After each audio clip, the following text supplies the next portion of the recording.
Hello everyone. Before we start, make sure to like and subscribe to the channel, and leave a comment with where you're from and what time you're watching.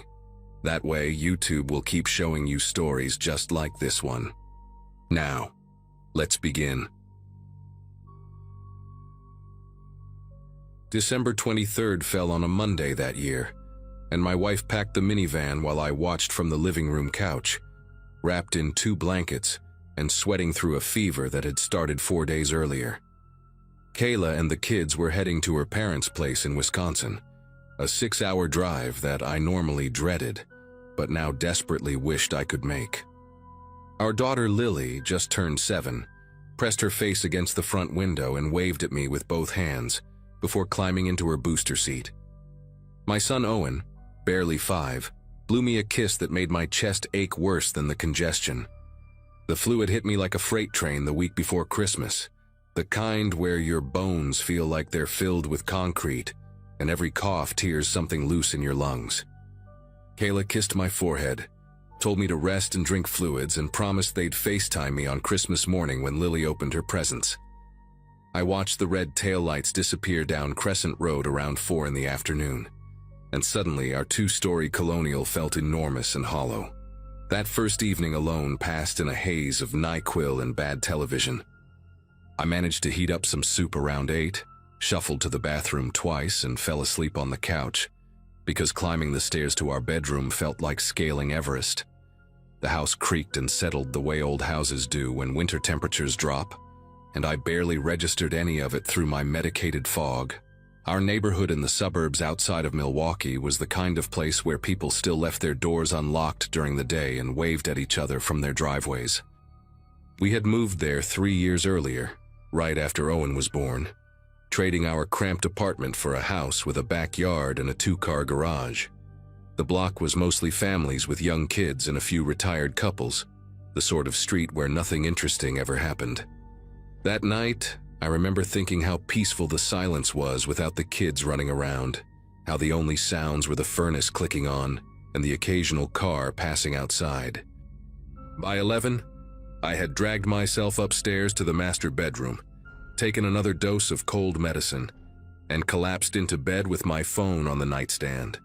What woke me was a sound that my fever-addled brain tried to explain away as a dream. A heavy thump somewhere below, like a package being dropped on the front porch. Christmas Eve was the next day, and we had been getting deliveries all week, so my first thought was that some overnight driver was dropping off a late shipment. I squinted at my phone, 2:47 in the morning, and figured I would deal with it tomorrow. But then came another thump, this one different, more like weight shifting on wood, and then a third sound that made me sit up in bed despite every muscle in my body screaming in protest. It was voices, muffled, low, but unmistakably human voices coming from somewhere outside the house. I told myself it was probably neighbors coming home late from a party, maybe struggling with their own holiday packages. The fever made everything feel distant and surreal, like watching a movie through a fogged window. I swung my legs over the side of the bed and sat there for a moment, listening, my heart starting to beat faster despite my attempts to rationalize what I was hearing. The master bedroom sat at the back of the house, with 2 windows overlooking the backyard and the wooden fence that separated our property from the Nguyens place behind us. I did not turn on any lights. Some instinct I cannot fully explain kept me in the dark as I moved toward the window. The blinds were partially open, the way Kayla always left them because she liked waking up to natural light. I pressed my face close to the glass and looked down into the yard, and what I saw made every symptom of my illness vanish in a single instant of pure, crystalline terror. 3 figures dressed in dark clothing were climbing over the back fence, one already dropping into our yard, while the other 2 straddled the top. They moved with practiced coordination, no wasted motion, no hesitation. One of them pulled out a flashlight and swept the beam across the back of our house, pausing on the sliding glass door that led to the kitchen. I pulled back from the window so fast I nearly tripped over the nightstand, my breath suddenly loud and ragged in the silent bedroom. These were not neighbors. These were not delivery drivers. These were men breaking into my home in the middle of the night, and I was completely alone. My phone was still on the nightstand, and I grabbed it with fingers that felt numb and clumsy, like they belonged to someone else. I dialed 911 and pressed the phone to my ear, keeping my voice as low as physically possible when the dispatcher answered. I whispered our address, told her there were 3 men breaking into my house right now, that I was sick and alone and unarmed. She asked me to stay on the line and told me officers were being dispatched, but her voice sounded impossibly far away, like she was speaking from the bottom of a well.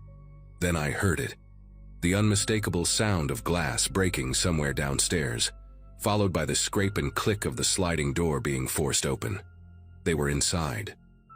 The dispatcher was saying something about staying hidden, about not confronting them, but I was already moving toward the bedroom closet because it was the only place I could think of.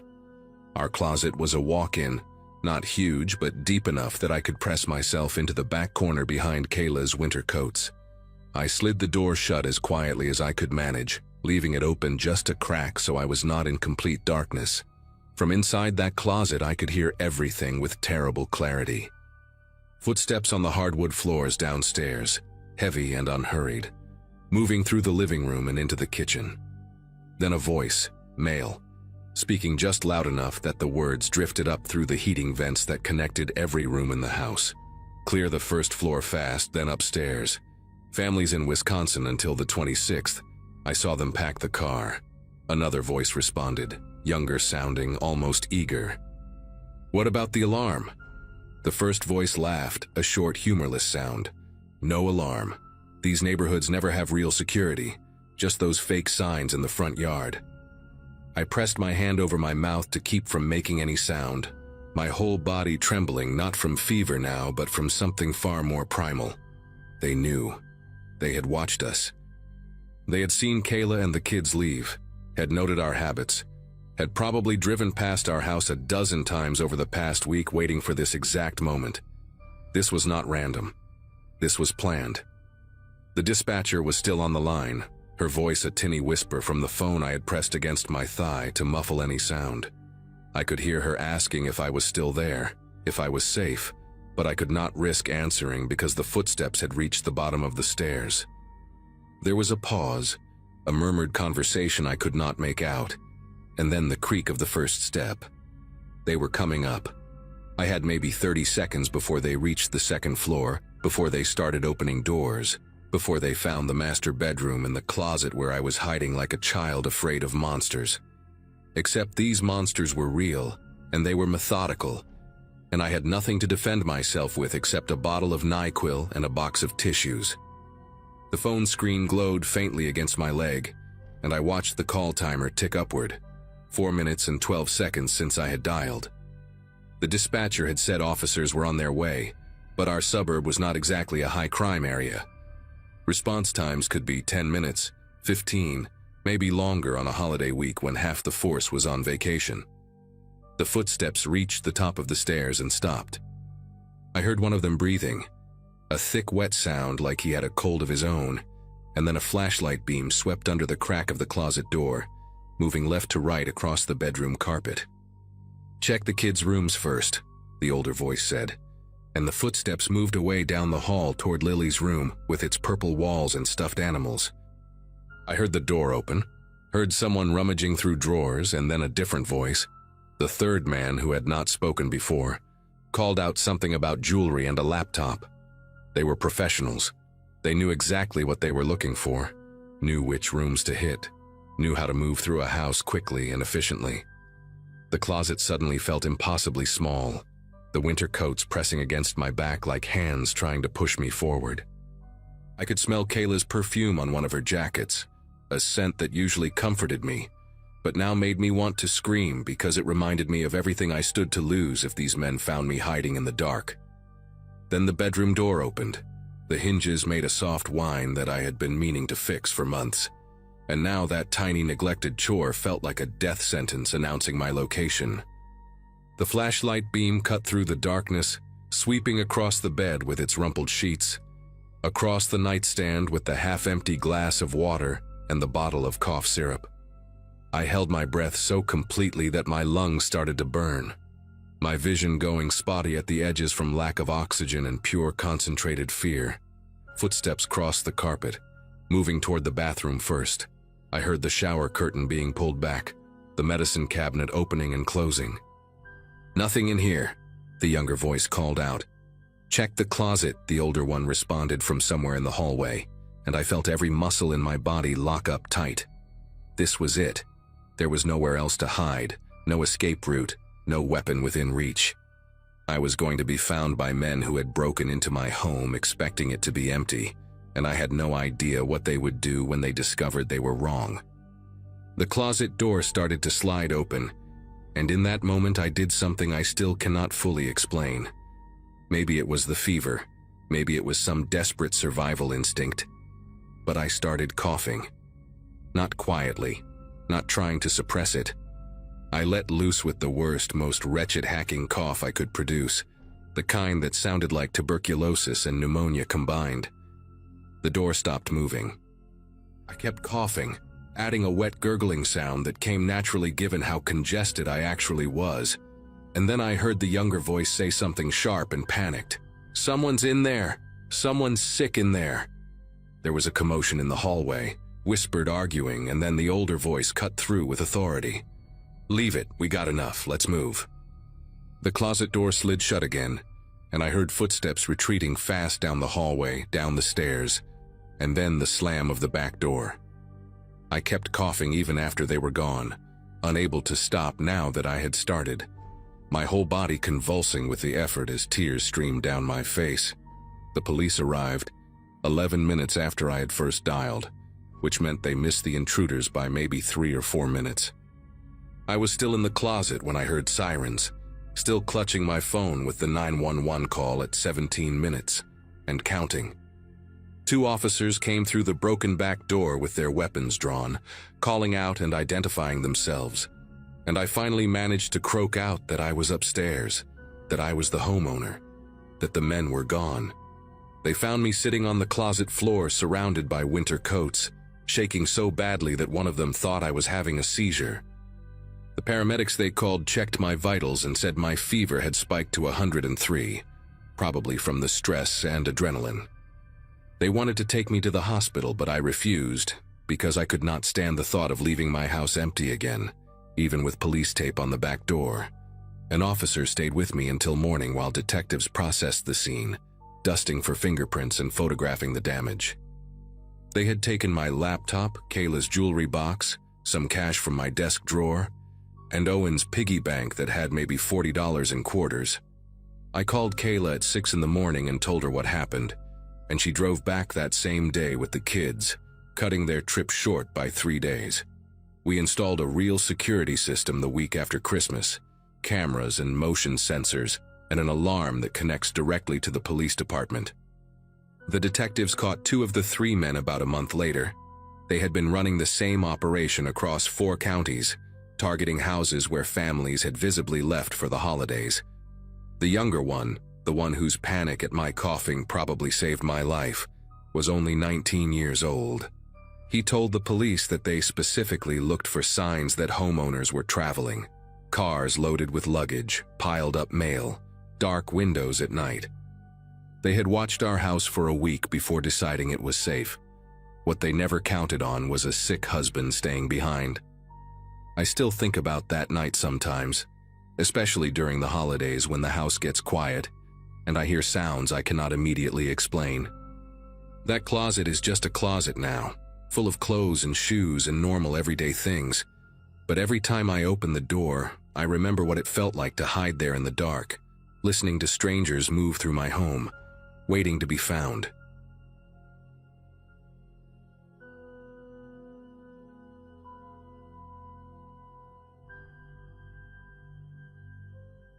My coworkers used to joke that I was the last person who would ever get into trouble. Quiet, responsible, always the designated driver at happy hours. That was me at 24, fresh out of college and working my first real corporate job at an insurance firm in Richmond, Virginia. I had been there for about 18 months when the 2016 holiday season rolled around, and our manager Gloria booked a private room at this upscale Italian place downtown for our Christmas dinner.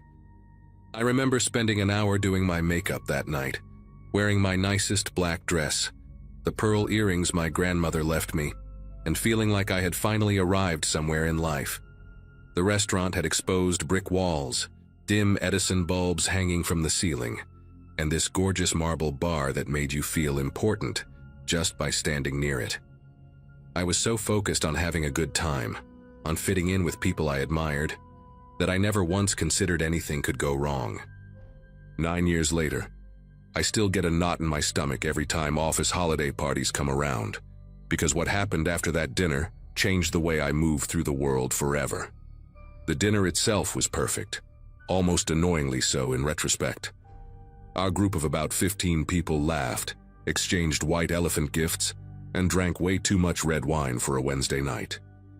Gloria, this fierce woman in her 50s with silver streaks in her hair and a laugh that filled entire rooms, kept refilling my glass and telling embarrassing stories about difficult clients. By 10:30, most of us were tipsy and warm from the alcohol. That kind of buzzing happiness where everything feels soft around the edges. People started leaving in small groups around 11, calling Ubers and saying long goodbyes in the cold December air out front. I stayed until almost midnight talking to a guy from accounting named Peter, this tall redhead with a gap between his front teeth, who always made me laugh with his terrible puns. When I finally decided to leave, the temperature had dropped significantly, and a bitter wind was cutting through the street like a blade. Instead of walking around the block to where I had parked my car, I made a decision that still haunts me.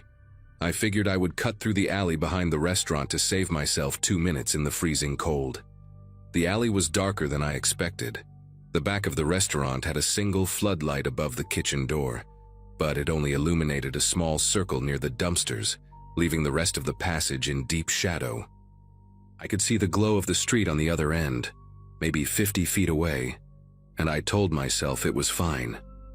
My heels clicked against the wet pavement, echoing off the brick walls in a way that made me suddenly aware of how alone I was. I pulled my coat tighter and walked faster, my breath forming little clouds in front of my face. I was maybe 15 feet into the alley when I heard footsteps behind me. Quick, deliberate, closing the distance. Before I could even turn around, a hand clamped over my mouth from behind and another grabbed my wrist so hard I felt the bones grind together. Someone dragged me sideways, and my ankle twisted as I stumbled, one of my heels snapping clean off. I tried to scream, but the hand pressed harder, and I could taste leather and something metallic, like the person had been handling coins. They shoved me behind the dumpster, into a space that smelled like rotting food and stale grease. A man pressed me against the cold brick wall, his face inches from mine, and in the dim light I could make out a ski mask with holes cut for his eyes and mouth. He was breathing hard, and I could smell cigarettes and something sour on his breath. His grip on my wrist was crushing, and he kept his other hand firmly over my mouth. I heard another voice from the entrance of the alley, low and urgent. Another one from the office party, hurry before more come out. That sentence hit me like a punch to the chest. Another one. They had been waiting, watching us leave the restaurant one by one, picking off whoever wandered away from the group. This was not random. This was not bad luck. These men had planned this, had studied us through the window as we laughed and drank, knowing exactly what they were going to do when we stumbled out into the night.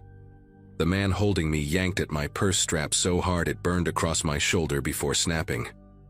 I heard the contents spill somewhere on the ground, my lipstick rolling away, keys jingling against concrete.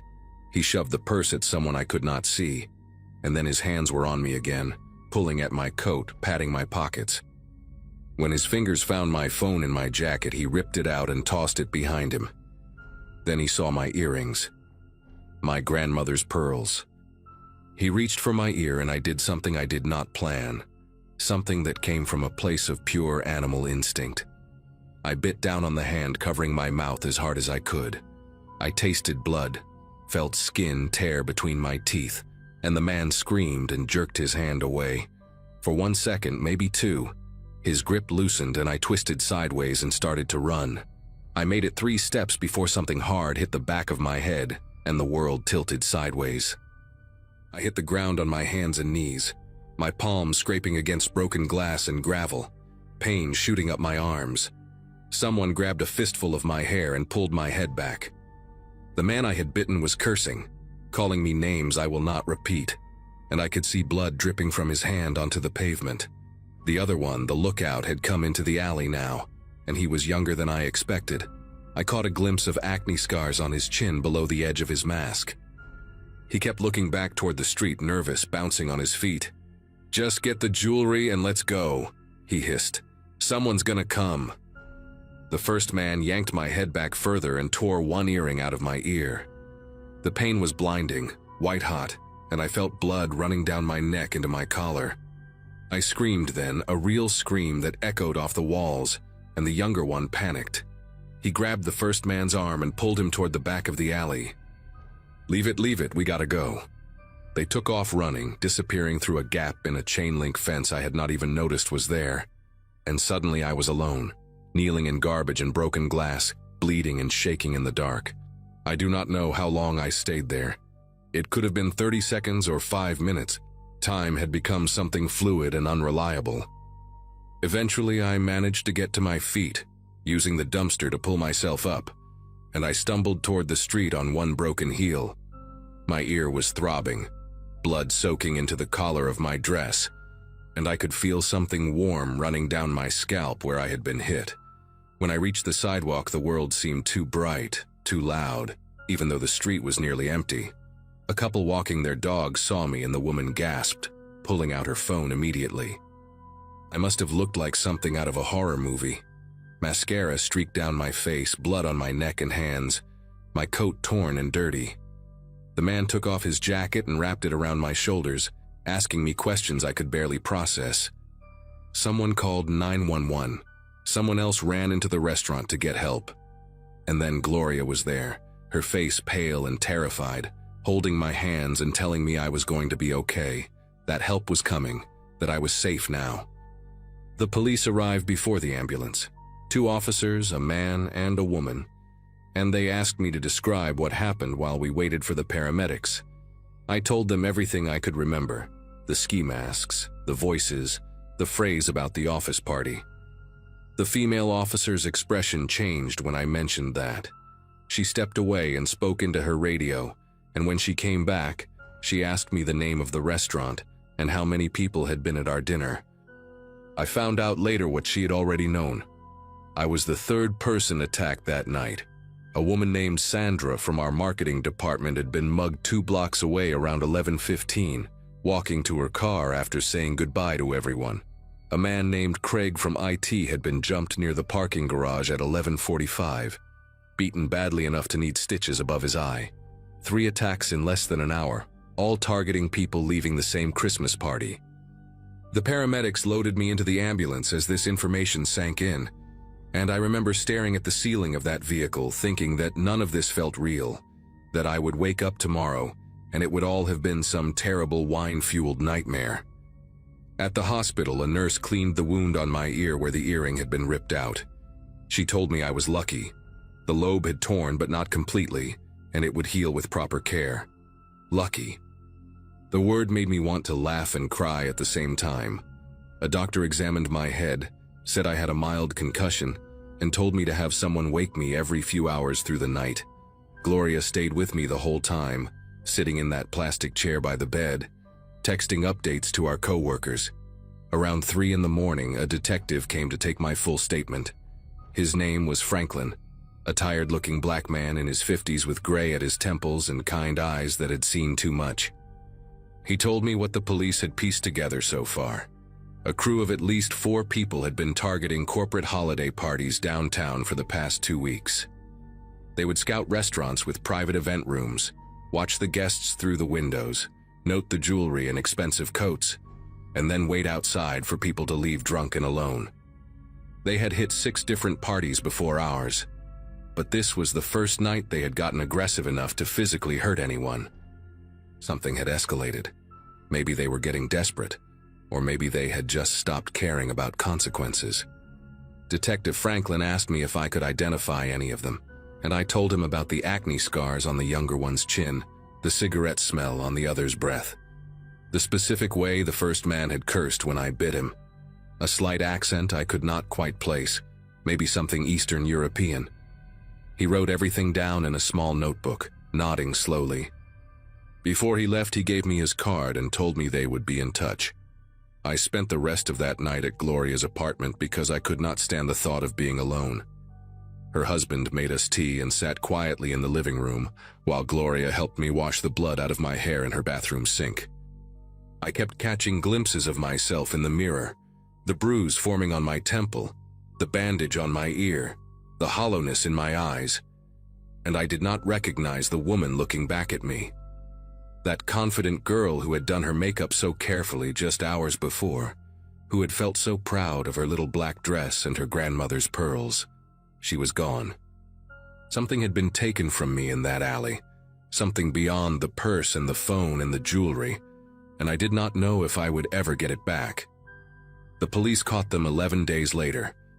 Detective Franklin called me on a Saturday morning to tell me that a pawn shop owner had recognized one of my grandmother's earrings, the one they had managed to take, from the description circulated to local businesses. The man who tried to sell it matched the details I had given: stocky build, cigarette smell, and when they pulled him in for questioning, they found bite marks on his hand that were still healing. He gave up his partners within hours trying to cut a deal. There were 5 of them in total, not 4. 2 brothers from Belarus who had overstayed their visas, a local guy with a long record of petty theft, and 2 younger men who served as lookouts and scouts. They had made over $40,000 in 3 weeks hitting holiday parties across the city, preying on people who were too drunk and happy to be cautious. The younger one with the acne scars, a 19-year-old named Victor, actually cried during his arrest and kept saying he never wanted anyone to get hurt. I did not feel sorry for him. I did not feel sorry for any of them. When the assistant district attorney called to tell me they had all taken plea deals and would be serving between 3 and 8 years depending on their level of involvement, I felt something loosen in my chest that I had not even realized was tight. It has been 9 years since that night, and I wish I could say I moved on completely, but that would be a lie. I still do not take shortcuts through alleys. I still get nervous at office parties, always positioning myself near the exit, always watching who comes and goes. The scar on my earlobe faded to a thin white line that most people never notice, but I see it every morning when I put on earrings. Never pearls, not anymore. Gloria retired 2 years ago and we still meet for coffee once a month. She never brings up that night unless I do first, but I know she thinks about it too. Last December, my company had its holiday dinner at a restaurant with valet parking and a security guard at the door, and I caught myself scanning the street outside, looking for anyone who might be watching us through the glass. I know that fear will probably never go away entirely, and I have made peace with that. What happened in that alley taught me something I carry with me now. The world is full of people waiting for you to let your guard down, and sometimes the most dangerous moments come wrapped in celebration and warmth. I survived. Sandra and Craig survived. And every December when the party invitations start arriving, I remind myself that survival is enough, that I am still here, still standing, still refusing to let those 5 minutes in the dark define the rest of my life.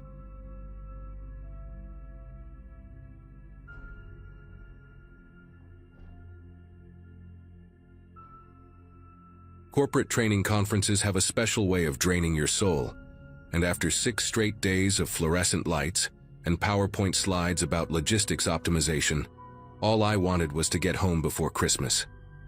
My company had scheduled this regional meeting at our Spokane satellite office with zero consideration for the fact that some of us would need to cross mountain passes in the dead of winter to get back. I worked as a logistics coordinator for a shipping company based in Salt Lake City, one of those jobs you fall into after college when your art history degree turns out to be worth less than the paper it was printed on.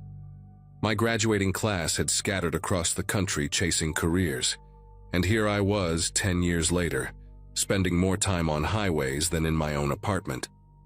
That Friday morning, I threw my overnight bag in the back of my Subaru Outback, grabbed the largest coffee the hotel lobby offered, and pointed myself toward Interstate 90 heading south. The December sky hung low and gray, pregnant with snow that the weather app swore would hold off until I was safely through the passes. I believed that little green checkmark more than my own gut, and that choice haunts me still. The first few hours passed without incident, just me and the hum of the heater. A true crime podcast filling the silence as I watched Montana unfold through my windshield.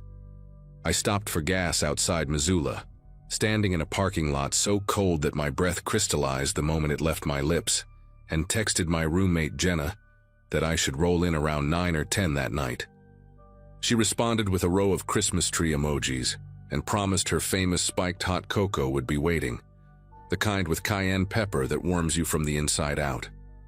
I remember smiling at my phone, picturing myself on our worn leather couch with a mug in my hands and my cat Oliver purring on my lap.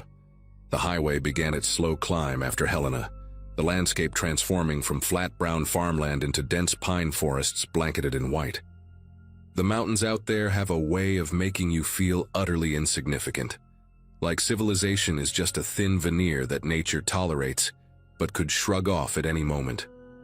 I drove in silence after a while, the podcast abandoned, watching the trees blur past and the road narrow, completely unaware that within 2 hours I would be speeding through ice and darkness, while 3 men sprinted after my car with intentions I still cannot bring myself to fully imagine.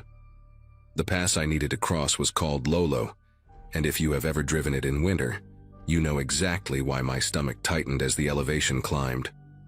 The road twists and curves along cliff edges, hugging the mountainside with guardrails that look like they were installed sometime during the Eisenhower administration. Snow had been plowed to the sides, forming walls of dirty white that narrowed the lanes and limited visibility around every bend. I slowed to about 40 miles per hour, my knuckles pale against the steering wheel, watching for black ice on the asphalt. The few cars I had seen earlier seemed to have vanished, and I realized I had not passed another vehicle in at least 20 minutes. Cell service had dropped to nothing somewhere around the last switchback, my phone showing that useless no-service message that feels like a death sentence when you are alone in the mountains.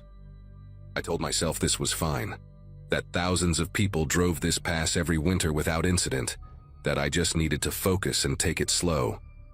The shadows from the pines stretched long across the road as the afternoon light began its early winter fade, and I remember thinking how easy it would be to disappear out here, how long it might take anyone to find you. I came around a blind curve doing maybe 35, being extra cautious because the road had started to descend, and I could feel my tires losing grip in patches, when I saw the black SUV parked on the narrow shoulder about 200 feet ahead. Its hazard lights blinked orange against the gray afternoon, and I could see a man standing beside the driver door, waving both arms above his head in that universal gesture of distress. He wore a dark jacket and jeans, and even from that distance I could tell he was looking directly at my approaching headlights. My first instinct, the one drilled into me by years of being a woman who travels alone, was to keep driving.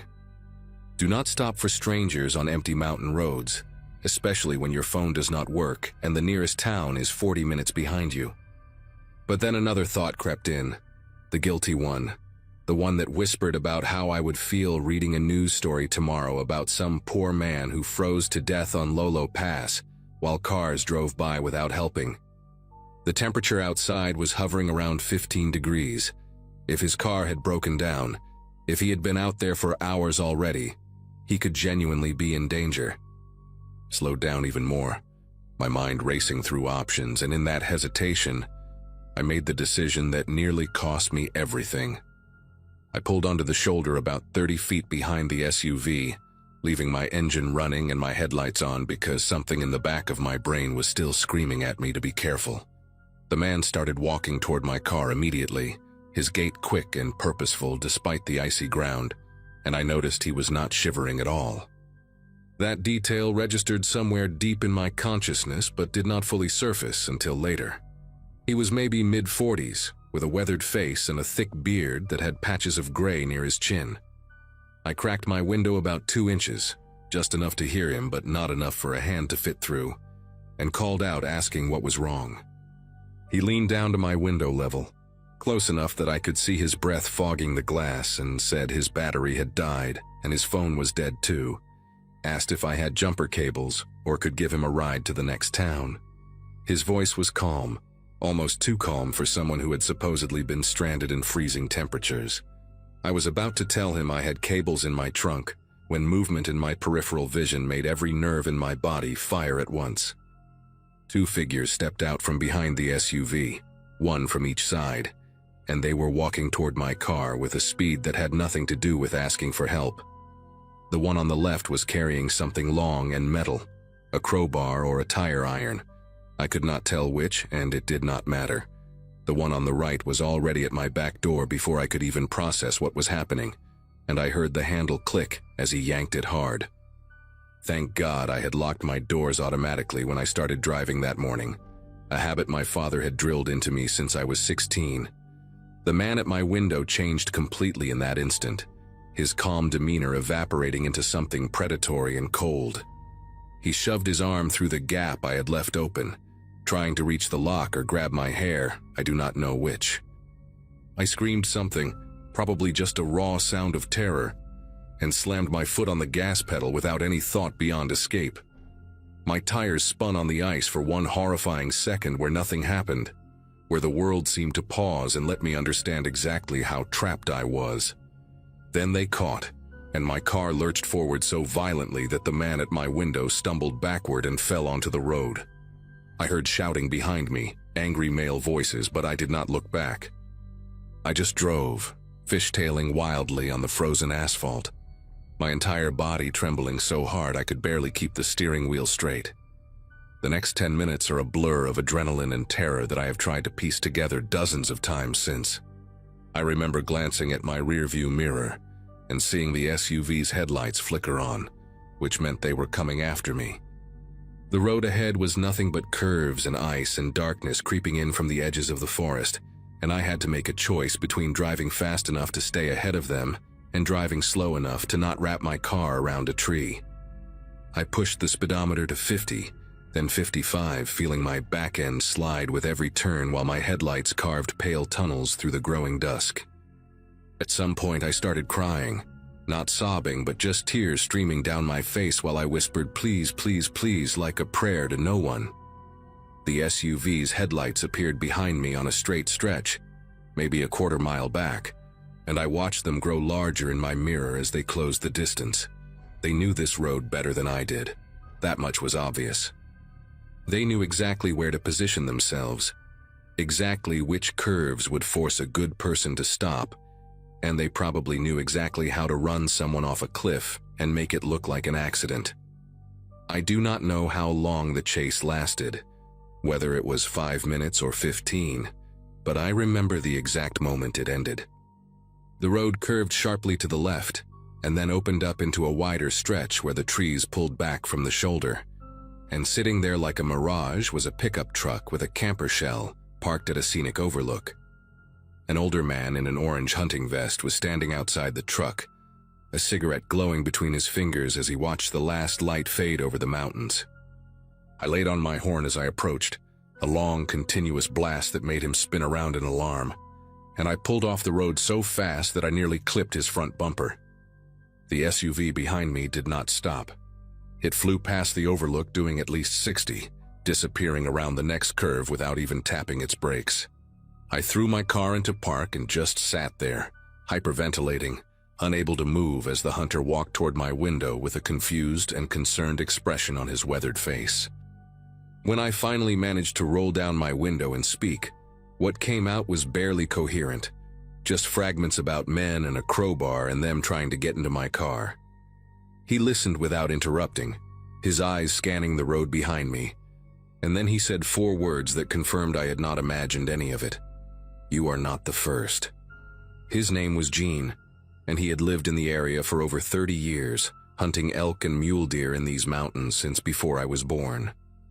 He told me to stay in my car with the doors locked while he grabbed his rifle from the truck, not because he thought they would come back, but because he wanted me to feel safe. Once he was standing beside my window with a scoped hunting rifle cradled in his arms, he explained what he knew. There had been 4 other incidents on this stretch of road in the past 2 months, all of them following the same pattern. A black SUV with hazard lights, a man waving for help, and then multiple attackers emerging once someone stopped. 2 of the victims had been carjacked and left stranded in the freezing cold. One of them a mother with 2 kids in the back seat who had to walk 3 miles in the snow before finding help. Another victim, a man traveling alone, had been beaten badly when he tried to fight back. His wallet and phone stolen, his car taken and later found burned out on a logging road. The police knew about it, Jean said, but the passes covered multiple jurisdictions, and the attackers never stayed in one spot long enough to be caught. They picked blind curves where drivers had to slow down, places where guilt would override caution, where the human instinct to help someone in trouble became a trap. I sat in my car at that overlook for almost an hour, waiting for my hands to stop trembling enough to drive. Jean refused to leave until he was sure I was okay, standing guard with his rifle while the temperature dropped and stars began to appear in the darkening sky above us. He let me use his satellite phone to call the county sheriff, and I gave a statement right there on the side of the road, describing the 3 men, the SUV, the license plate I had not thought to memorize because I was too busy trying not to die. The deputy on the phone sounded tired but not surprised, and he confirmed what Jean had told me. This crew had been hitting the passes all winter, moving between locations, always targeting solo drivers who looked like they might stop for someone in distress. They asked if I wanted to press charges if they caught them, and I almost laughed at the question. Of course I did. These men had turned basic human decency into a weapon, had exploited the part of us that wants to help strangers, and they had almost certainly done worse things to other people than what they tried to do to me. Before he hung up, the deputy told me something I have never forgotten. He said the woman with the 2 kids, the one who had been carjacked, she only stopped because her son had pointed at the man waving and asked why no one was helping him. She told the police she could not drive past after that, could not let her children see her ignore someone who needed help. Jean followed me down the mountain that night, his headlights a steady presence in my rearview mirror for the next 40 miles until we reached a town with cell service and a gas station, bright enough to feel like civilization again. I hugged him in the parking lot, this stranger with a rifle and a cigarette habit who had probably saved my life just by being in the right place at the right time, and he told me to drive safe and stay smart. I made it home to Salt Lake City around midnight, 6 hours later than I had planned, and Jenna was still awake waiting for me with that spiked hot cocoa she had promised. I did not tell her what happened until the next morning because I could not find the words that night, could only sit on the couch with Oliver purring against my chest and stare at the Christmas tree lights blinking in the corner of our living room. She cried when I told her. I cried too, not from fear anymore, but from the strange delayed realization of how close I had come to becoming one of those stories people share around campfires, one of those unsolved mysteries that haunts a stretch of highway forever. 3 weeks later, I got a call from the sheriff's office telling me they had caught the men responsible. An off-duty state trooper had spotted the SUV setting up on a different pass and called it in, and when they ran the plates, it matched a vehicle reported stolen 2 states away. All 3 of them had warrants, long histories of robbery and assault, and one of them was wanted in connection with a missing persons case from the previous spring that was still open. I still drive through mountains when I have to, but something fundamental changed in me after that day on Lolo Pass. I keep my doors locked and my windows up. I never stop for strangers, no matter how guilty it makes me feel, and I carry a satellite communicator in my glove box now for emergencies. Sometimes I wonder about the person they were waiting for after me, whether anyone else stopped that evening before the sun went down completely, whether someone out there was not as lucky as I was. I think about that mother and her kids walking through the snow, about the man who got beaten for trying to fight back, about all the people whose basic goodness was weaponized against them by men who saw compassion as nothing more than opportunity. The worst part is not the fear that lingers, though that is bad enough. The worst part is knowing that a small piece of my faith in humanity got left behind on that frozen road, and I am not sure I will ever get it back. I used to be the kind of person who stopped to help strangers. Now I am the kind of person who drives past and hates herself for it. And every time I see someone on the side of the road with their hazard lights on, waving for help, I feel that war inside me all over again. The guilt pulling one way and the memory of those 3 men pulling the other. And I press the gas pedal a little harder and whisper an apology to whoever they are, real or not, and I keep driving.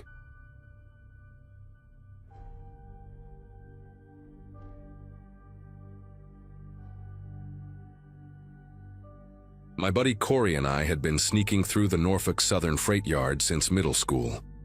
By December of 2018, we had graduated from Eastbrook High about 6 months prior and were both stuck in that weird limbo between teenage freedom and actual adulthood, working part-time jobs and figuring out what came next.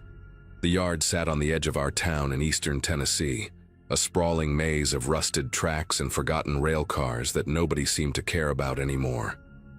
We used it as a shortcut to get from the warehouse district where Corey worked to my neighborhood on the other side. It shaved about 20 minutes off the walk compared to going around on the main roads. That particular night, the first Saturday of December, Corey had finished his shift around 11 and texted me to meet him at our usual spot near the old signal tower. The temperature had dropped to maybe 30 degrees, and our breath came out in thick clouds as we walked between the long rows of freight containers. Holiday lights from the shopping center about a mile away cast this faint orange glow over everything, making the yard look almost peaceful in a strange way. We were maybe halfway through, passing a section where they kept the older boxcars that rarely moved, when Corey grabbed my sleeve and pulled me down. At first I thought he was messing around, but then I heard it too. Voices carrying across the cold air, way too close for comfort. This was unusual because the yard security rarely patrolled this deep, and the homeless folks who sometimes sheltered in the empty cars never talked that loud. We crouched low and duck-walked between 2 rusty grain hoppers, pressing ourselves against the cold metal wheels. From there, we could see a clearing about 50 yards ahead where a string of boxcars sat on a side track. 3 trucks were parked beside them, big unmarked panel vans with their headlights off but engines running. I counted at least 8 figures moving around, all wearing dark clothes and what looked like ski masks or balaclavas. My first thought was that we had stumbled onto some kind of drug deal, which would have been bad enough. But then the side door of one of the boxcars slid open, and everything I understood about the world shifted in a way I still cannot fully explain. 2 men climbed into the boxcar while a third held a flashlight from outside. The beam swept across the interior, and I saw them. People, maybe 6 or 7 of them, slumped against the walls like discarded mannequins. They were dressed in thin clothes completely wrong for December weather, and none of them were moving on their own. One by one, the men started dragging them out, carrying them like sacks of grain toward the waiting vans. Corey's hand found my arm in the dark, his fingers digging in so hard I knew there would be bruises later. We both understood immediately that this was not a drug deal. These were human beings being loaded into vehicles against their will, and the way their heads lolled and their limbs hung limp told me they had been drugged or sedated somehow. I remember the cold metal of the railcar wheel pressing into my back, the smell of diesel and rust, and this horrible feeling of helplessness spreading through my chest. Every instinct screamed at me to run, to call someone, to do something, but my body refused to cooperate. The men worked fast and efficient, like they had done this many times before. They communicated in short bursts, hand signals and whispered commands in a language I could not identify. One of them kept checking his phone, the screen glow briefly illuminating a face that looked weathered and impatient. A woman was passed from the boxcar to the ground, and I noticed her feet were bare despite the freezing temperature. Her hair hung over her face in tangled clumps, and her arms showed dark marks that could have been bruises or dirt. It was hard to tell from where we hid. By now, they had transferred maybe 5 people into the first van, stacking them inside with zero regard for comfort or dignity. I wanted to believe I was dreaming, that I had fallen asleep at home and this was some kind of nightmare fueled by too many crime documentaries. But the cold was too real, the sounds too sharp, the fear too immediate. This was happening 20 feet away from us, and all Corey and I could do was watch and pray they did not look in our direction. That is when one of them woke up.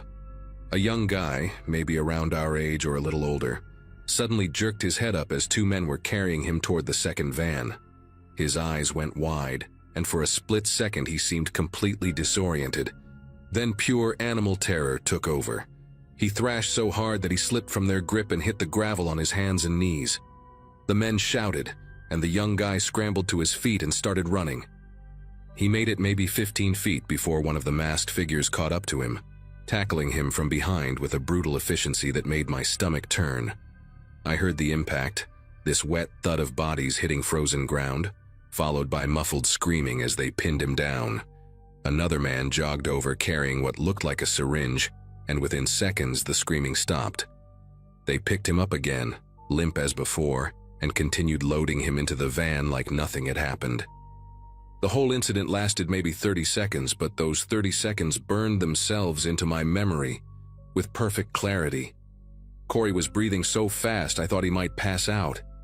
I pressed my hand over his mouth, not to silence him, but to ground him somehow, to remind him that we needed to stay invisible. My own heart was slamming against my ribs like it wanted to escape my chest. The young man who had tried to run, I kept seeing his face in that brief moment of consciousness, the way recognition and horror had flooded his features simultaneously. He knew exactly what was happening to him. He knew he was being taken somewhere terrible, and his body had summoned every last ounce of strength to fight back. And it had not mattered.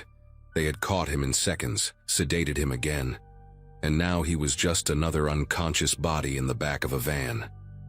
I thought about my phone, still in my jacket pocket, and how I should be recording this or calling 911. But my brain kept replaying what they had done to that kid, how fast and how ruthless, and I understood with horrible certainty that if they found us hiding here, we would end up in one of those vans too. The whole operation took maybe 20 minutes from when we first hid to when the last van door slammed shut. One of the men walked around the boxcar with a flashlight, checking the ground and the surrounding area. For one terrible moment, the beam swept toward the grain hoppers where we crouched, and I felt Corey stop breathing entirely. The light passed over us without pausing, but I swear it grazed the edge of my sneaker. Then the man turned back, said something to his companions, and climbed into the passenger seat of the lead van. The engines revved, and all three vehicles pulled away slowly, their headlights still off as they navigated through the freight yard toward a service road on the far end. We did not move. We stayed pressed against those cold wheels for what felt like an hour, but was probably closer to 10 minutes, waiting to make sure they were truly gone and not circling back. The silence that followed their departure was somehow worse than the sounds of what we had witnessed. A heavy, accusatory quiet that seemed to ask why we had not done anything to help. When we finally crawled out from our hiding spot, my legs had gone numb from crouching so long in the cold. Corey vomited against the side of a rail car, this raw heaving sound that echoed across the empty yard. I stood there watching him, my mind still trying to process what had just happened. Neither of us spoke as we made our way home, taking a different route that kept us far from the section where the transfer had occurred. I kept looking behind us, checking shadows, listening for engines. Every car that passed on the main road made me flinch. When I finally got home around 1 in the morning, my mom was asleep and the house was dark. I went straight to my room, sat on the edge of my bed, and stared at the wall for maybe 2 hours. I could not sleep. Every time I closed my eyes, I saw that young man trying to run, saw him hit the ground, saw the syringe. I knew I needed to tell someone, but I had no idea how to explain what we had seen without putting ourselves in danger. Corey called me the next morning, his voice hoarse and shaky. He had not slept either. We talked in circles for almost an hour, going back and forth about what to do. Part of me wanted to go straight to the police, tell them everything, and let them handle it. But Corey pointed out that we had been trespassing when we saw it, that we had no proof, no photos, no license plates, just the word of 2 teenagers who had been cutting through private property at midnight. And there was something else neither of us wanted to say out loud. If these people were organized enough to move human beings through a freight yard like cargo, they were probably organized enough to find out who reported them. We decided to wait a few days, see if anything came up in the news, and then figure out our next move. It was a coward's decision, and I knew it even then. But fear has a way of making cowardice feel like common sense. 4 days later, it was all over the local news. The county sheriff held a press conference announcing that 7 people had been reported missing over the past 2 weeks, all from small towns within a 100-mile radius. Most of them were undocumented immigrants, people who had come looking for work and had no family nearby to notice when they vanished. But one of them was a kid named Marco Delgado, 19 years old, who had been a senior at Eastbrook High the year before Corey and I graduated. I remembered him vaguely, a quiet guy who played trumpet in the marching band and always wore this beat-up denim jacket with patches sewn on the sleeves. When they showed his photo on the news, my entire body went cold. It was him. The young man who had woken up, who had tried to run, who had been tackled and sedated right in front of us. I recognized his face instantly, the shape of his jaw, the way his hair fell across his forehead. Marco Delgado had been 15 feet away from me, fighting for his life, and I had done nothing but hide. That same night, Corey and I went to the police station together. We told them everything: the freight yard, the boxcars, the vans, the masked men, Marco trying to escape. The detective who interviewed us, a tired-looking woman named Russo, listened without interrupting and took notes in a small spiral notebook. She asked us to describe the men, the vehicles, anything we could remember about markings or sounds or smells. We gave her every detail we could recall, which turned out to be a lot more than I expected. Trauma has a way of burning things into your brain whether you want it to or not. When we finished, Detective Russo told us we had done the right thing by coming forward, that our information could help them piece together a larger investigation already underway. She also warned us not to discuss what we had seen with anyone else, not to go back to the freight yard, and to call her directly if we noticed anything unusual. The way she said that last part, if we noticed anything unusual, made it clear that she understood the kind of people we were dealing with, and that our safety was not guaranteed just because we had talked to the cops. The investigation took months, and we were not told much about how it progressed. What I know came from news reports and a brief follow-up meeting with Detective Russo about 3 months later. Federal agents had gotten involved, tracing the trafficking ring across 4 states. They made arrests in Georgia and North Carolina, shutting down a network that had been operating for at least 2 years. Some of the victims were recovered alive, found in labor camps and illegal operations scattered across the Southeast. But Marco Delgado was not among them. His case remains open, listed as a missing person with no confirmed status. I think about him more often than I probably should. That brief moment when he woke up, when he fought back, when he almost made it. I wonder if things would have been different if Corey and I had called 911 right then, if we had been braver or smarter or less afraid.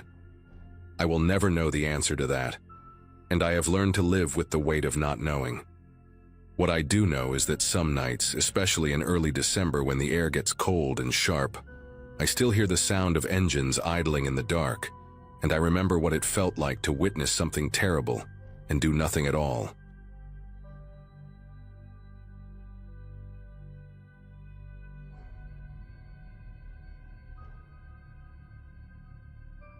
Syracuse gets dark early in winter, and I mean dark. By 4:30 in the afternoon, the sky already looks like someone pulled a curtain over the whole city, streetlights flickering on while most people are still finishing their shifts. I worked at a warehouse distribution center on Lakeview Road, sorting packages and loading trucks until my back screamed for mercy, and every evening I walked 6 blocks to catch the 547 bus on Caldwell Avenue. The stop itself was nothing special, just a metal shelter with a cracked plastic bench, wedged between an abandoned dry cleaner and a storage facility surrounded by chain-link fence. Most of my coworkers had cars, waving goodbye from the parking lot while I zipped up my jacket and started the walk. Having graduated high school back in 2011, I always thought my life would look different by now, but there I was, riding public transit in the freezing cold, saving every dollar for an apartment with radiators that clanked and groaned like something was trapped inside the walls. I first noticed the car on a Wednesday, the first week of that month. A dark blue sedan, older model, maybe a Ford Taurus or something similar, parked across the street from the bus shelter with its engine off. Someone sat behind the wheel, just a shape against the faint glow of a phone screen. I barely registered it at first. People wait in parked cars all the time for 100 different reasons. Picking up family members, killing time, avoiding conversations at home. I checked the transit app on my phone and saw 7 minutes until arrival, so I stamped my feet to keep warm and watched my breath form little clouds that vanished into the cold air. When I looked up again, the silhouette inside the sedan had shifted. The person was no longer looking at their phone. Their head was turned toward the bus shelter, toward me, just sitting there motionless behind the glass. A delivery truck rumbled past and blocked my view for a moment, and when it cleared, nothing had changed. Same car, same figure, same unsettling stillness. I told myself it was nothing, and got on the bus when it arrived, forgetting about the whole thing before I even reached my stop. Thursday came and went without incident, mostly because I had to stay late for inventory, and missed my usual bus by almost an hour. By the time I reached Caldwell Avenue, the street was emptier than usual, the cold keeping everyone indoors, and the sedan was nowhere in sight. I remember feeling relieved without fully understanding why, like some part of my brain had flagged that car as a problem even though I had consciously dismissed it. Friday was different. I left work at my normal time, walked the same 6 blocks, and there it was again. Parked in the exact same spot across the street. Same dark blue sedan, same tinted windows, same figure behind the wheel. This time the engine was running, a thin trail of exhaust curling up into the frozen air, and the headlights were off even though the sun had already set. I stood under the bus shelter and pretended to scroll through my phone, but my eyes kept drifting back to that car. The figure inside did not move, did not check their phone, did not do anything except sit there facing my direction. 5 minutes passed, then 6. I could feel my pulse in my throat, which sounds dramatic, but you have to understand how isolated that bus stop was. No pedestrians, no other cars, just me and that sedan, and the buzz of a failing streetlight above my head. The bus finally arrived and I climbed on fast, tapping my transit card without looking back. I found a seat near the middle and glanced out the window as we pulled away from the curb. The sedan had not moved. But right before we turned the corner, I saw something that made my chest tight. The driver's side door had cracked open, just a few inches, like whoever was inside had been about to get out. The interior light did not turn on, which meant they had disabled it, and that detail stuck with me for the rest of the night. Why would someone disable their dome light unless they did not want to be seen? I told myself I was being paranoid, that I watched too many crime documentaries, that this was just some random person with a broken car light. But when I got home to my apartment, I locked the deadbolt and the chain, something I had not done in months. I even pushed my small kitchen table against the door, feeling ridiculous the whole time but unable to stop myself. That night I barely slept, staring at the ceiling and listening to the radiator clank, while my mind replayed the image of that door cracking open in the darkness. Saturday and Sunday offered a break from the routine, and I spent most of the weekend convincing myself that I had exaggerated the whole situation. By Monday morning, the fear had faded into something more like embarrassment. I even laughed about it while making coffee, shaking my head at how easily I had let my imagination spiral out of control. Just some guy waiting for someone, probably annoyed that I kept staring at his car like a paranoid freak. I went to work with a lighter mood, joking around with my coworker April during our lunch break, telling her about the creepy sedan as if it were a funny story instead of something that had kept me awake for 2 nights. She laughed and said I had been watching too much true crime, which is exactly what I needed to hear. The day passed quickly, and by the time 5 o'clock rolled around, I had almost completely forgotten about the whole thing. Almost.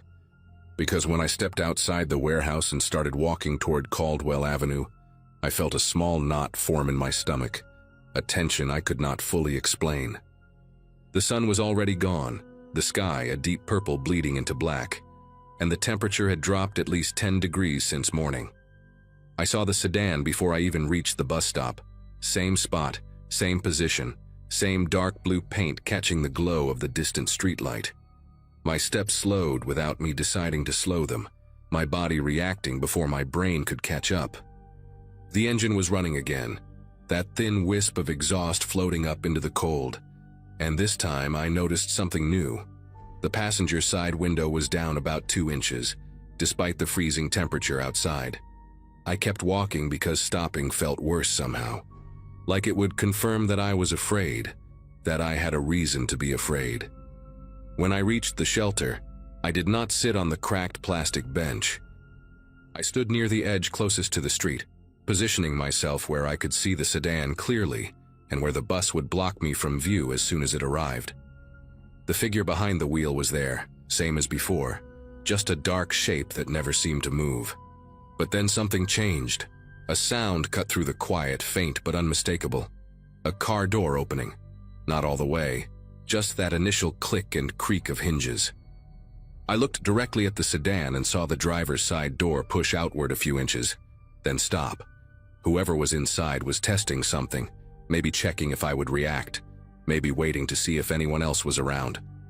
I pulled out my phone and pretended to make a call, holding it to my ear and speaking to no one on the other end. I said things like, "Yeah, I'm at the bus stop now, and okay, see you in a few minutes," hoping that whoever sat in that sedan would hear me, would think someone was expecting me, would decide I was not worth the risk. The door stayed cracked open the entire time, neither closing nor opening further, and I could feel eyes on me even though I could not see them through the tinted glass. My heart was pounding so hard I worried the person might somehow hear it across the street. 2 minutes until the bus, according to my app. I kept the fake conversation going, laughing at nothing, nodding along to silence, doing everything I could to seem like a person with connections, with people who would notice if something happened to me. A car drove past on Caldwell Avenue, and the sedan door clicked shut, fast and quiet, like a reflex. I watched the blue car sit there motionless again, engine still running, and I understood something clearly for the first time. This was not random. This was not coincidence. Someone had been watching me, learning my schedule, waiting for the right moment when the street was empty enough and the darkness thick enough to do whatever they were planning to do. The bus arrived and I practically threw myself through the doors, scanning my card and walking straight to the back where I could see out the rear window. As we pulled away, I watched the sedan. For a moment, nothing happened. Then the headlights flicked on, and the car slowly pulled out of its parking spot. It did not follow the bus, not exactly, but it drove in the same direction, turning left where we turned left, maintaining a distance of about half a block. I pressed my face closer to the glass, trying to see the license plate, but the angle was wrong and the streetlights too dim. The sedan followed for 3 more blocks before it turned off onto a side street and disappeared. I sat back in my seat, breathing hard, trying to process what had just happened.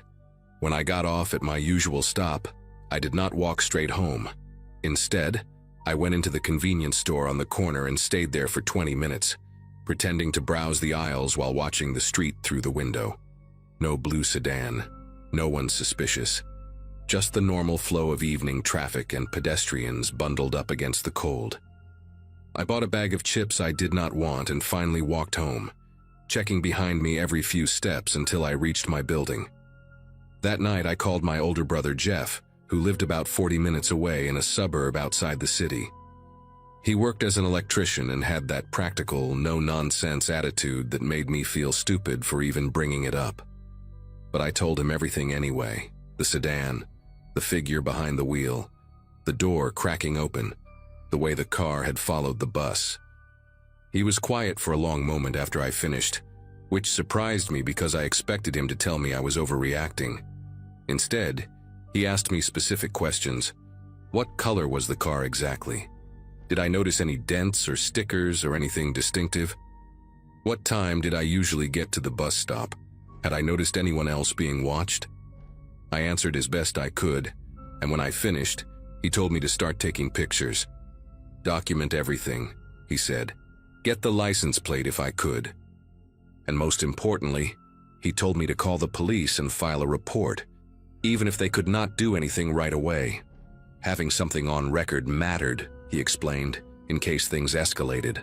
I promised I would, and after we hung up, I sat on my couch feeling a strange mix of validation and terror.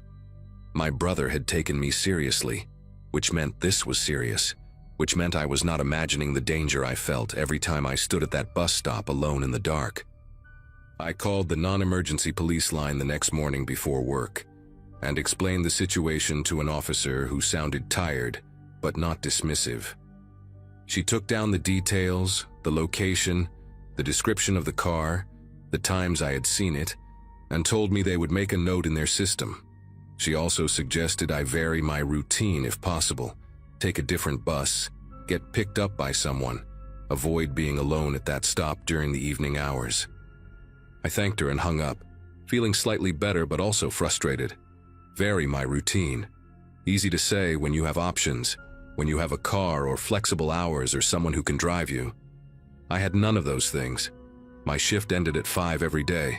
The 5:47 was the only bus that got me home at a reasonable hour, and asking Jeff to pick me up every evening was not realistic. So I went to work, did my job, and when 5 o'clock came, I walked toward Caldwell Avenue with my phone already in my hand, camera app open, heart beating faster with every step. The sedan was there. Same spot, same silence. But this time, I was ready. I raised my phone and took 3 pictures in quick succession, zooming in on the license plate as much as I could without the image turning into a blurry mess. The figure inside the car must have noticed because the sedan suddenly pulled forward, not fast but deliberate, rolling out of the parking spot and down the street away from me. I kept taking pictures as it moved, capturing the rear of the vehicle, the shape of the taillights, anything that might help identify it later. My hands were steady even though everything inside me was screaming. The car turned right at the end of the block and vanished from sight, and I stood there under the bus shelter feeling like I had won something small but important. I had proof now. I had evidence that this was real, that someone had been watching me, that I was not crazy. When I got home, I emailed the photos to myself, saved them to my cloud storage, and sent copies to Jeff along with a message explaining what happened.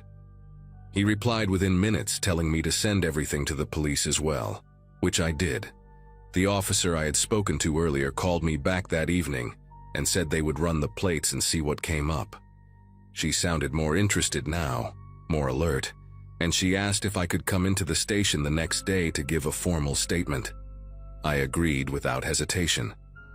Wednesday morning, I went to the police station before my shift and sat across from a detective named Howell, a woman in her 50s with short gray hair and reading glasses that she kept pushing up her nose. She showed me a photograph on her computer screen and asked if I recognized the vehicle. It was the blue sedan, no question, and I told her so immediately. She nodded and then told me something that made the room feel smaller. The car belonged to a man named Ronald Pratt, 47 years old, no permanent address with a record that included assault, harassment, and a previous arrest for attempted abduction in another state 8 years ago. He had been released on parole 2 years prior and had recently been spotted in multiple locations around the city, always near bus stops, always during the early evening hours when the sun went down and the streets emptied out. I was not his only target, she explained. 3 other people had filed similar reports over the past month, all describing the same car, the same behavior, the same feeling of being watched and tested. The detective thanked me for coming forward and for the photos, which had given them the clearest image of his plates they had received so far. She told me they were actively looking for him now, and she advised me to stay vigilant until they made an arrest. For the next 4 days, Jeff picked me up after work. He would pull into the warehouse parking lot at 5:15, and I would climb into his truck, and feel something close to normal for the 20 minutes it took him to drop me home. I hated needing help, hated feeling like I could not handle my own life. But I also knew that pride was not worth dying over. The bus stop on Caldwell Avenue stayed empty those evenings, at least from what I could see as we drove past. No blue sedan, no figure watching from behind tinted glass. Maybe Pratt had moved on to another part of the city. Maybe he knew the police were closing in and decided to lay low. I checked the local news obsessively, scrolling through articles on my phone during lunch breaks and before bed, waiting for something, anything that would tell me this nightmare was over. On Sunday night, I finally found it. A short article buried in the crime section reported that a man had been arrested near a bus stop on the east side of Syracuse after a witness called 911 to report suspicious behavior. The suspect, identified as Ronald Pratt, was taken into custody without incident and was being held on multiple charges including stalking, harassment, and violation of parole. The article mentioned that police believed he was connected to a string of incidents targeting individuals at isolated transit stops throughout the city during the early weeks of December. I read that article probably 15 times before I let myself believe it was real. Jeff called me that night after seeing the same news, and neither of us said much, just sat on the phone in silence for a while, breathing, processing. I went back to taking the bus the following Monday. Same route, same time, same cracked plastic bench under the flickering streetlight. The sedan was gone. The parking spot across the street sat empty, just a patch of asphalt where something terrible had almost happened but did not. I still think about those evenings sometimes, standing alone in the cold while someone watched me from behind dark glass, calculating, waiting. I think about how easily things could have gone differently, how one night without witnesses or one delayed bus might have changed everything. People always say to trust your instincts, and I used to roll my eyes at that kind of advice, but not anymore. My body knew something was wrong before my brain caught up, and the only reason I am writing this now instead of being another name in a news article is because I listened. If something feels wrong, it probably is. Document everything. Tell someone. Do not let anyone make you feel stupid for being afraid. Fear kept me alive, and I will never apologize for that.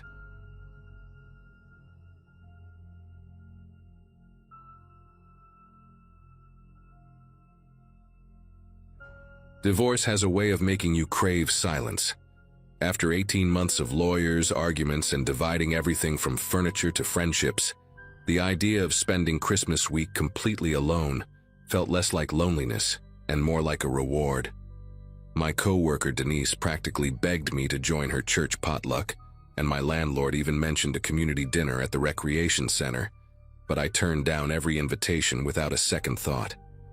The townhouse complex where I lived sat on the outskirts of Tucson, one of those newer developments where every unit looked identical. Beige stucco walls, terracotta roof tiles, and a tiny backyard barely big enough for a grill and 2 lawn chairs. My place was the last unit on the east side, which meant I only shared one wall with my neighbor, an elderly man named Howard, who spent winters visiting his daughter in Seattle. His place had been dark and empty since early December. The unit across the small parking lot belonged to a young couple who had loaded up their SUV on the 22nd and driven off to spend the holidays with family somewhere in Texas. By the time Christmas Eve arrived, I was essentially alone in my little corner of the development, and that suited me just fine. The first 2 days of my vacation passed exactly as I had planned. Lazy mornings, long baths, and enough chocolate to put myself into a pleasant sugar coma. My graduating class from northern Arizona had scattered across the country years ago, so there was nobody local expecting me anywhere, nobody checking in, nobody wondering what I was doing at any given moment. December 23rd fell on a Monday that year, and I had taken the entire week off from my job at the insurance agency downtown. The main cluster of townhouses sat about 200 feet away from my unit, separated by a row of decorative desert landscaping and a curved walking path. I could see their Christmas lights twinkling in the distance from my kitchen window, but they felt miles away from my quiet little corner. That night, Christmas Eve, I made myself a simple dinner of pasta and garlic bread, poured a generous glass of Merlot, and settled onto my couch to watch some cooking competition show.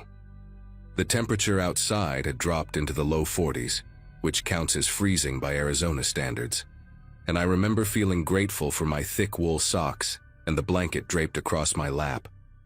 The house was warm, the wine was good, and for the first time in almost 2 years, I felt something close to peace.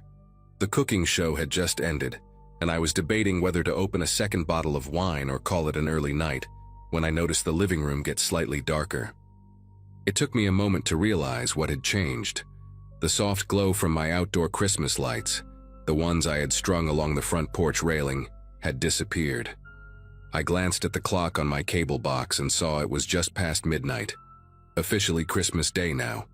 My first thought was that the timer had malfunctioned, but I distinctly remembered setting it to stay on until 2 in the morning. I figured a fuse must have blown, which would not have surprised me given how old the electrical panel in these townhouses was.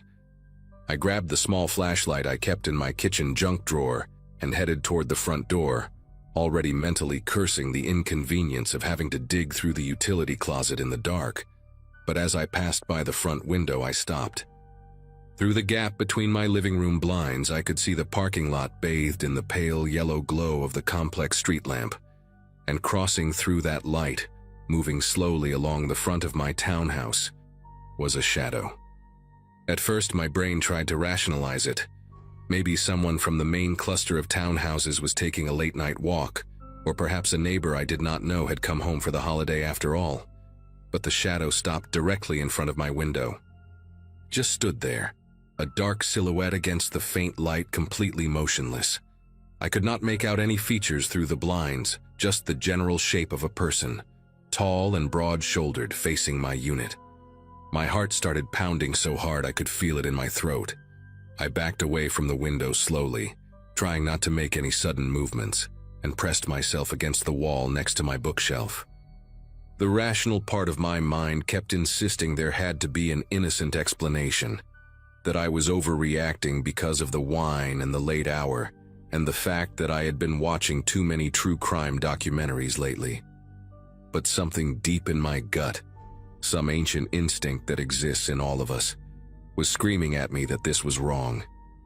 I stood there in the darkness of my living room, barely breathing, watching that shadow through the thin gaps in my blinds, waiting for it to move, to leave, to do anything except stand there staring at my home. The figure remained motionless for what felt like an eternity, but was probably closer to 2 or 3 minutes. Then, without any warning, it moved. Not away from my townhouse, but around the side, disappearing from my line of sight toward the narrow alley that ran between my unit and Howard's empty place. My mind raced through possibilities. Maybe it was a homeless person looking for shelter, or a drunk who had wandered into the wrong complex, or even some teenager playing a stupid prank on Christmas Eve. I told myself to calm down, to think rationally, but my body refused to listen. I crept through my living room toward the back of the house, staying low, keeping away from the windows. My townhouse had a small back patio with a sliding glass door that led out to the tiny yard, and beyond that was nothing but empty desert scrubland and a wooden fence that marked the edge of the property. I had always loved that fence because it gave me privacy, but now all I could think about was how isolated I was back here, how far away from the other units, how nobody would hear me if I screamed. I reached the kitchen and peered around the corner toward the back door, straining my ears for any sound from outside.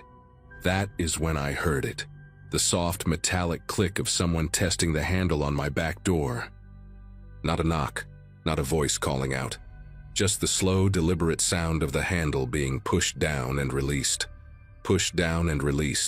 over and over again.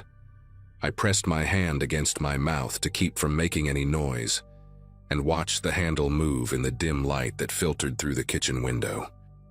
The motion was patient, almost rhythmic, and I realized with horror that whoever was out there was timing their attempts with the sound of cars passing on the main road about a quarter mile away. Every time a vehicle drove by, Creating that low hum of tires on asphalt the handle would turn. They were using the noise to mask what they were doing, which meant this was not some confused stranger or random drunk. This was someone who had thought about this, planned this, someone who knew exactly what they were doing. My phone was on the coffee table in the living room, and the distance between me and that phone felt like miles.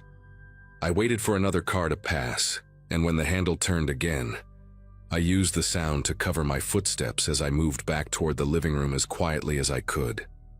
I grabbed my phone from the coffee table and immediately dialed 911, my fingers trembling so badly that I had to try twice to hit the right numbers. The operator picked up after 2 rings, a woman with a calm professional voice who asked me to state my emergency.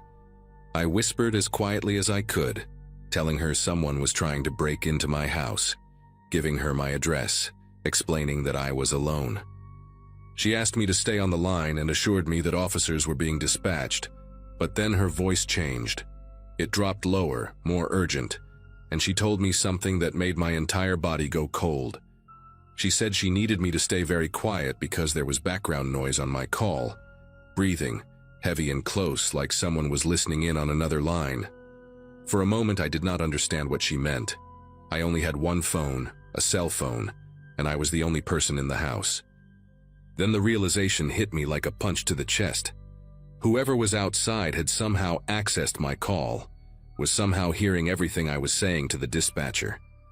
The operator whispered for me to move to the most secure room in my house and barricade the door, to not say another word, to just listen for the sirens. I ended the call against her instructions because I could not stand the thought of that breathing on the line, of him hearing my location, my fear, everything. I ran to my bedroom at the back of the townhouse and locked the door behind me, then dragged my heavy wooden dresser in front of it with a strength I did not know I possessed.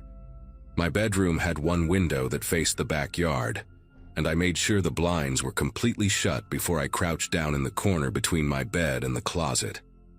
The silence in the house was suffocating. I strained to hear any sound, footsteps, the handle turning again, glass breaking, but there was nothing.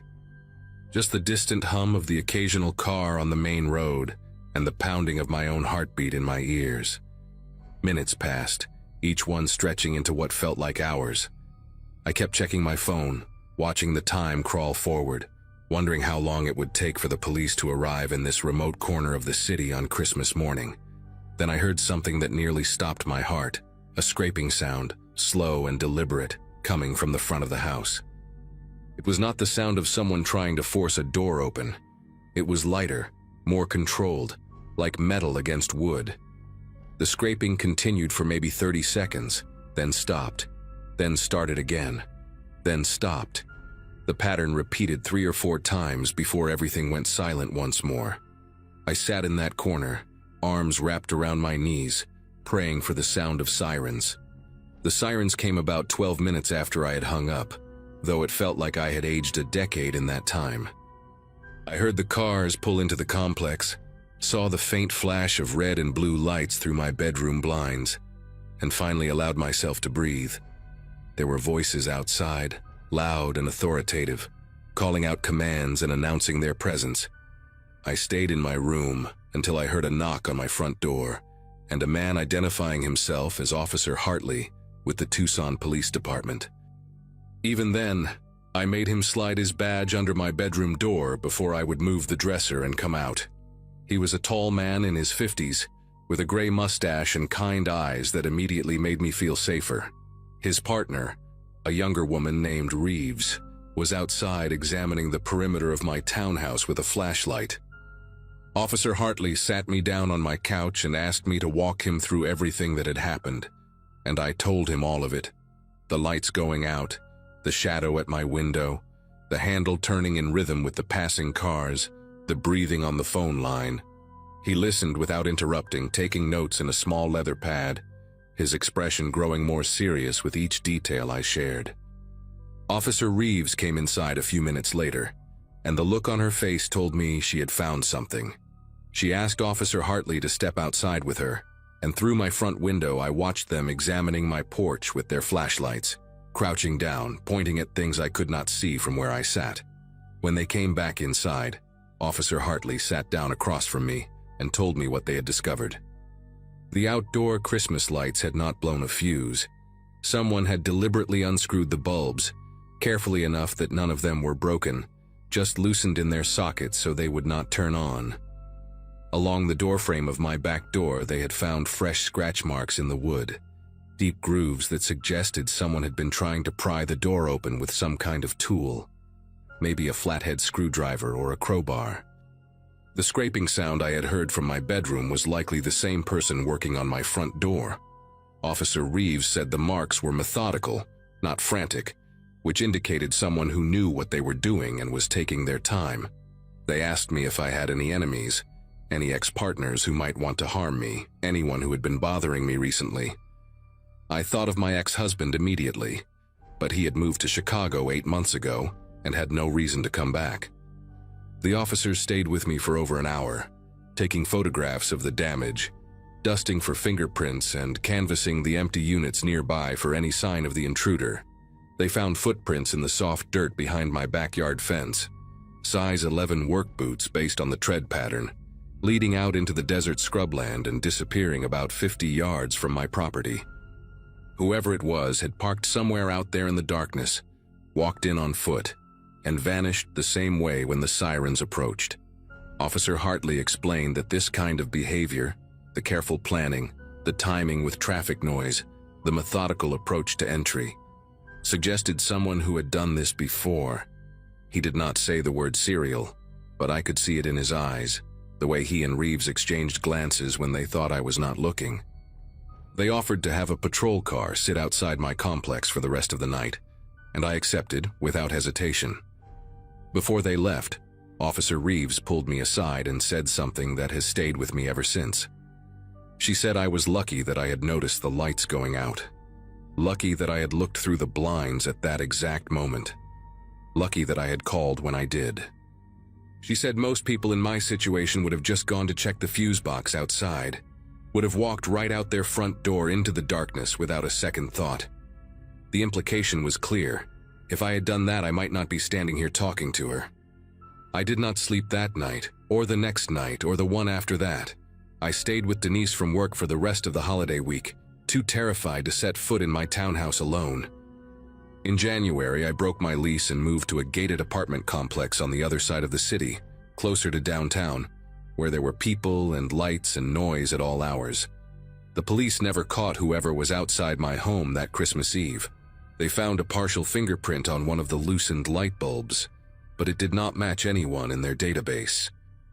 Officer Hartley called me a few times over the following months to check in, and during one of those calls, he mentioned that there had been 2 similar incidents in the area over the past year, both involving women living alone in isolated units, both occurring late at night, both showing the same methodical approach to entry. In neither case had the intruder actually gotten inside. He said they had a theory that whoever this was enjoyed the hunt more than the capture, that watching the fear, testing the doors, hearing the panic in a 911 call might be the entire point. I still think about that sometimes, about the fact that he might have been listening to me beg for help, breathing into my phone, savoring every trembling word. I installed a security system in my new apartment, bought a baseball bat that I keep next to my bed, and I never, ever spend a holiday alone anymore. Some lessons you only need to learn once.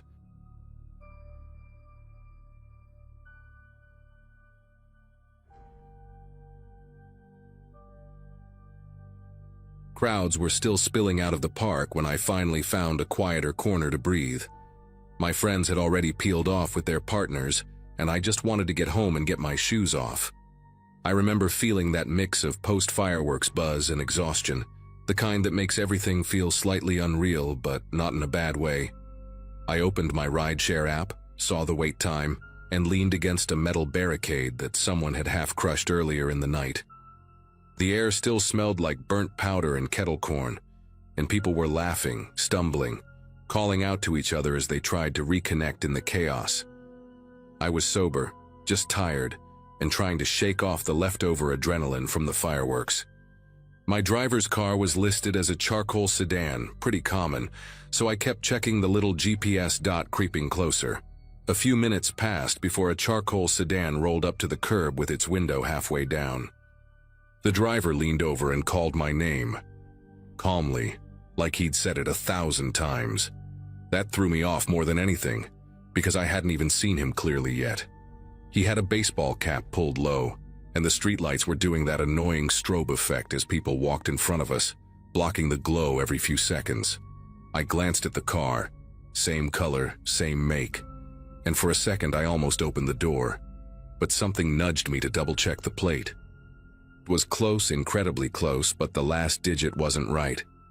One number off. Not a typo off, like a completely different digit. I asked him about it, trying to keep my voice casual. His reaction snapped something inside me. Instead of just correcting me or explaining, he sighed loudly and waved me toward the door like I was being dramatic. He muttered something about the street being a disaster and how he couldn't sit here all night, and his tone carried this irritated edge that felt too personal for someone I'd never met. People were squeezing past us, brushing against my shoulders, and the noise around me felt heavier suddenly. Not louder, just harder to filter. I took one step back, then another, and his expression shifted in this way I can only describe as annoyed that I wasn't cooperating with whatever script he thought I was following. He tapped the door impatiently and told me to get in unless I wanted to be stuck there another hour. Before I could even answer, another charcoal sedan rolled up behind him and idled. This driver rolled his window down and called my name too, but his voice matched the one on the app's profile clip. He held up his phone, screen glowing with my ride details.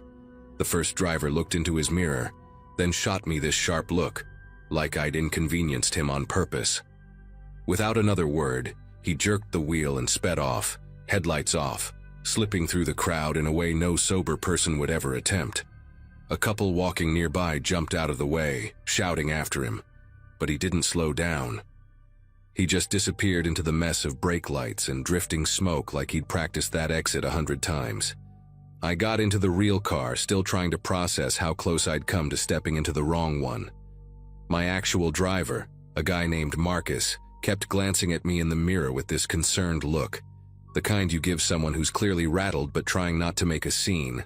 He asked if everything was all right, and I told him what happened in a short, jumbled version.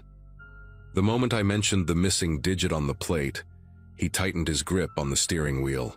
He said other passengers earlier in the night had mentioned cars lingering near pickup zones, matching descriptions almost perfectly. Same make, same color, sometimes even the same aftermarket decals. Hearing that made my whole body tense up.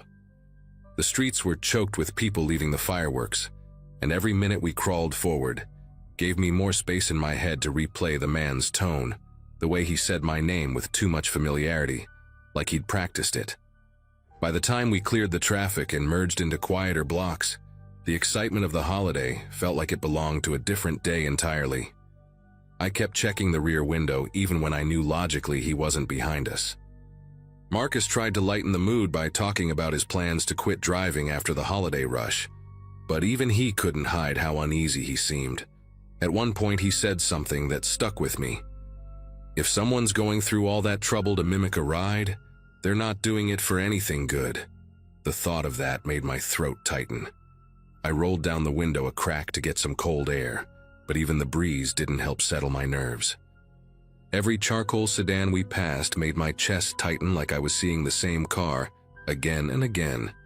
When we reached my street, Marcus didn't pull away right after dropping me off. He waited until I was through the gate of my building before waving goodbye, something drivers almost never do anymore. Inside my apartment, the silence felt heavier than usual.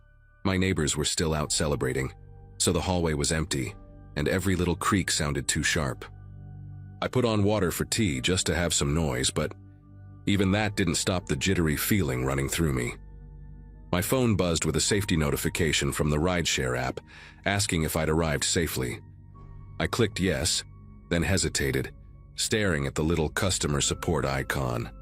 Part of me felt ridiculous reporting something that hadn't technically happened, but the other part kept replaying the man's impatient tone and how quickly he tore off once the real car arrived. Eventually, I hit the report button and typed everything out. I didn't expect much, maybe a generic response. But a few minutes later, my phone rang with a number I didn't recognize. It was a woman from the company's safety team asking if she could ask a few follow-up questions.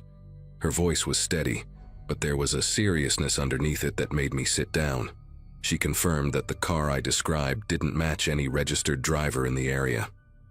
Worse, 2 other riders had called earlier about similar incidents, though in their cases the fake drivers bailed before anyone could confront them.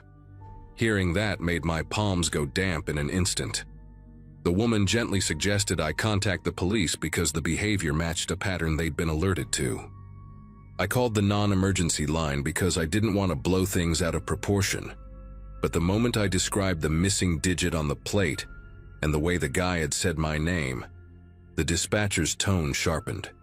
She transferred me to an officer who asked for every detail I could remember.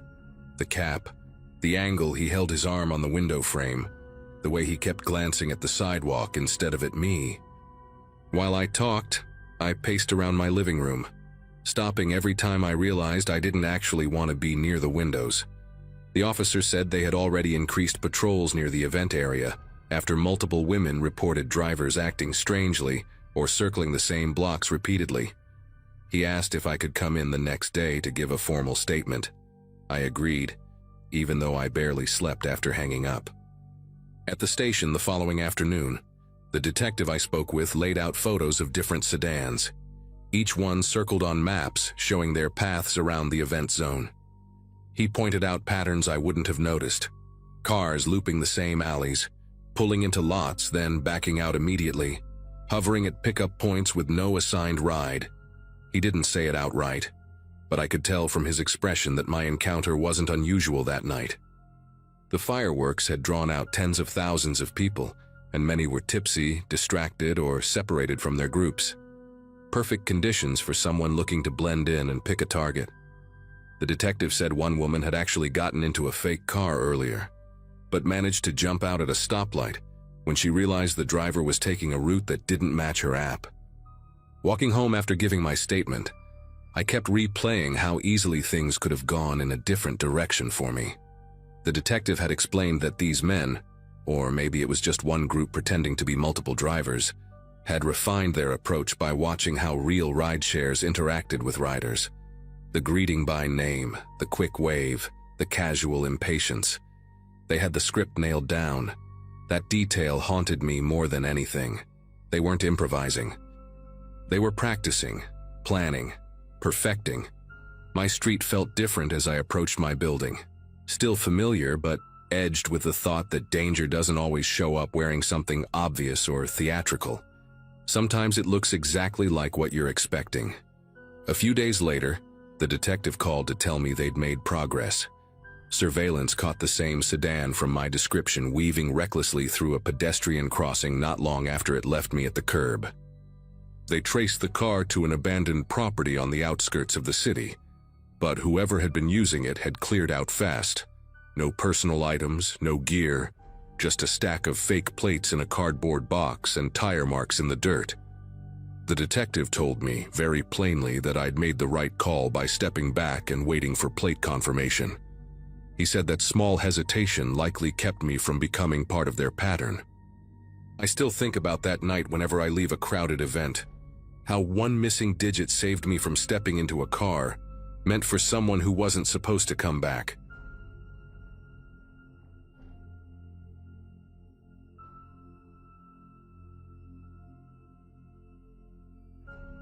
Staying home alone that December felt strange from the start, mostly because the house always felt louder when it was just me.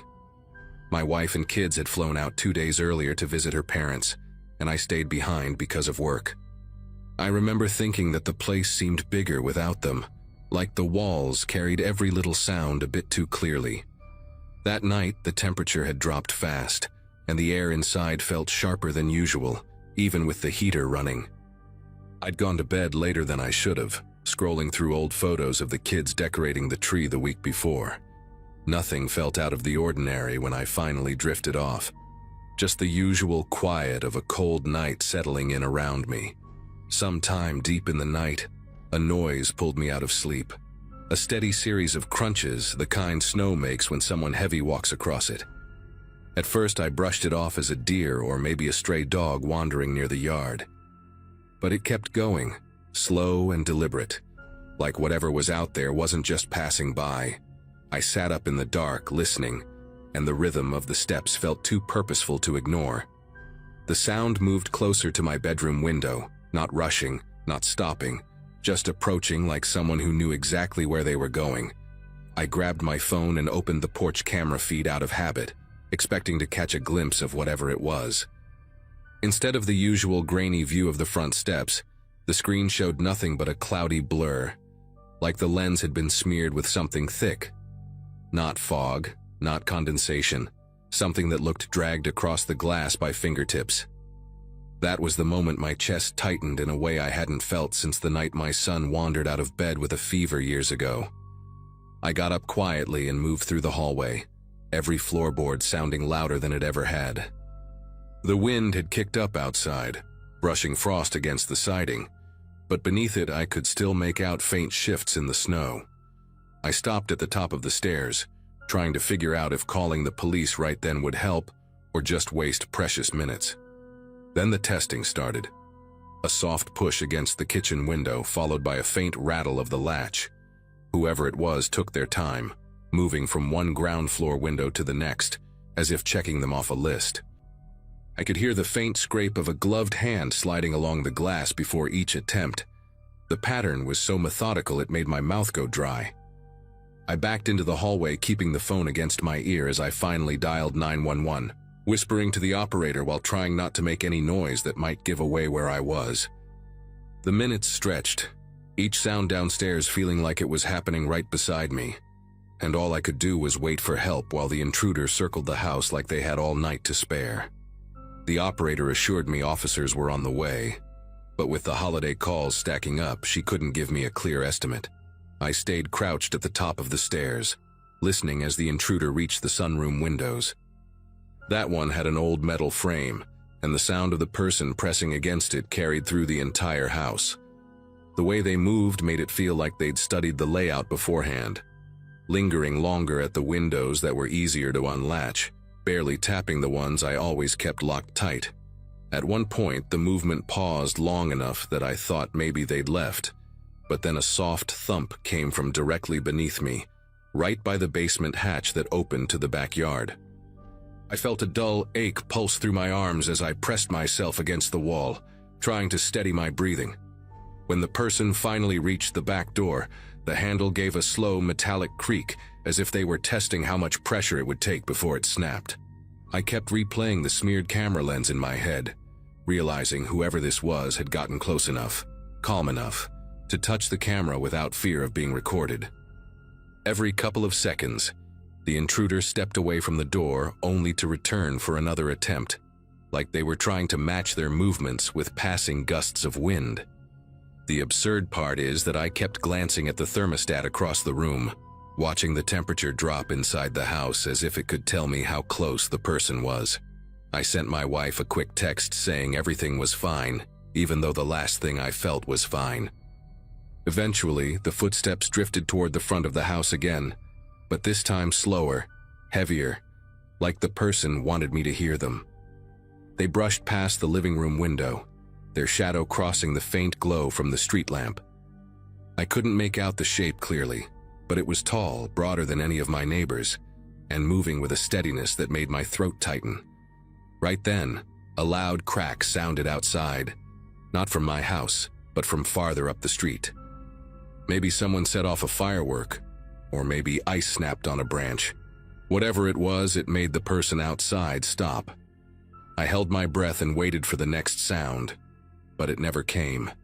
Instead, the footsteps faded, disappearing into the snow as if they'd simply dissolved into the night. By the time the officers arrived, the house had gone silent again. I met them at the door, trying to explain everything while they swept the yard with their flashlights. The beam caught a full trail of footprints circling the entire property, looping around the porch, the windows, even the garage door. The strangest part was how the tracks ended. They didn't trail off naturally or fade into the distance. They stopped abruptly at the edge of the road, right beside tire marks that cut a deep line through the frozen slush.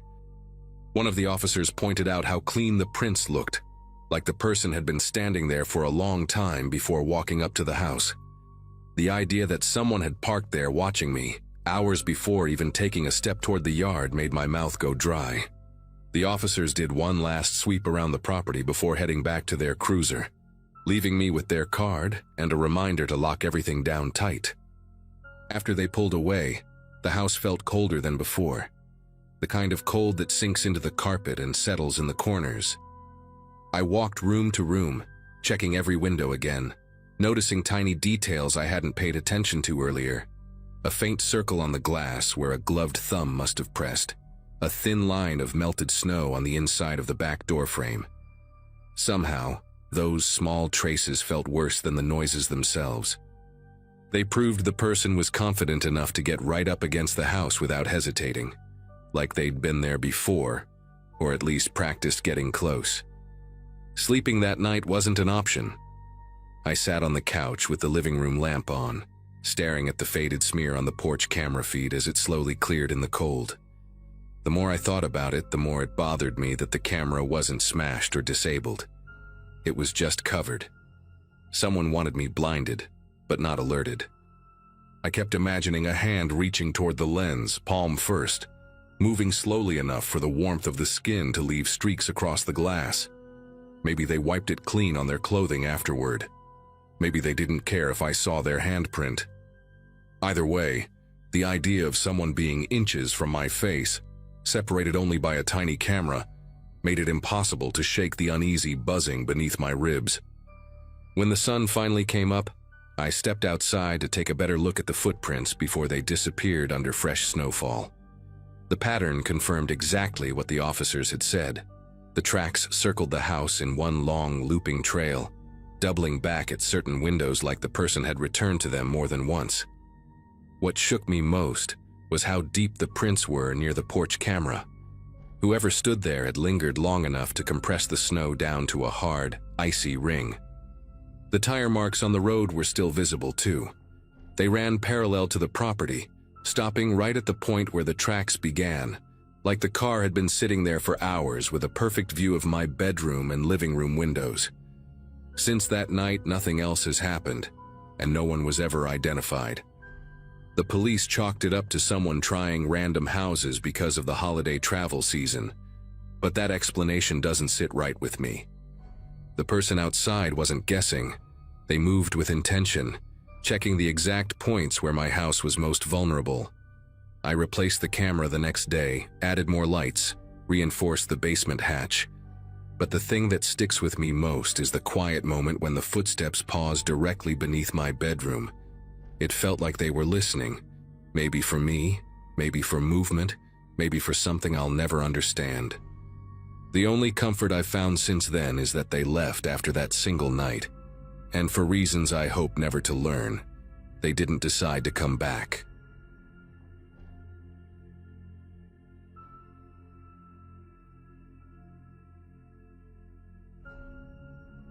That December had been one of those months where everything felt packed and noisy.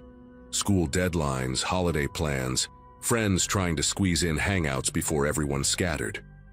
I'd gone to my friend Talia's house that evening to finish a history project and decompress a little. Her place sat a few blocks from mine, close enough that my parents didn't mind me walking as long as I texted updates.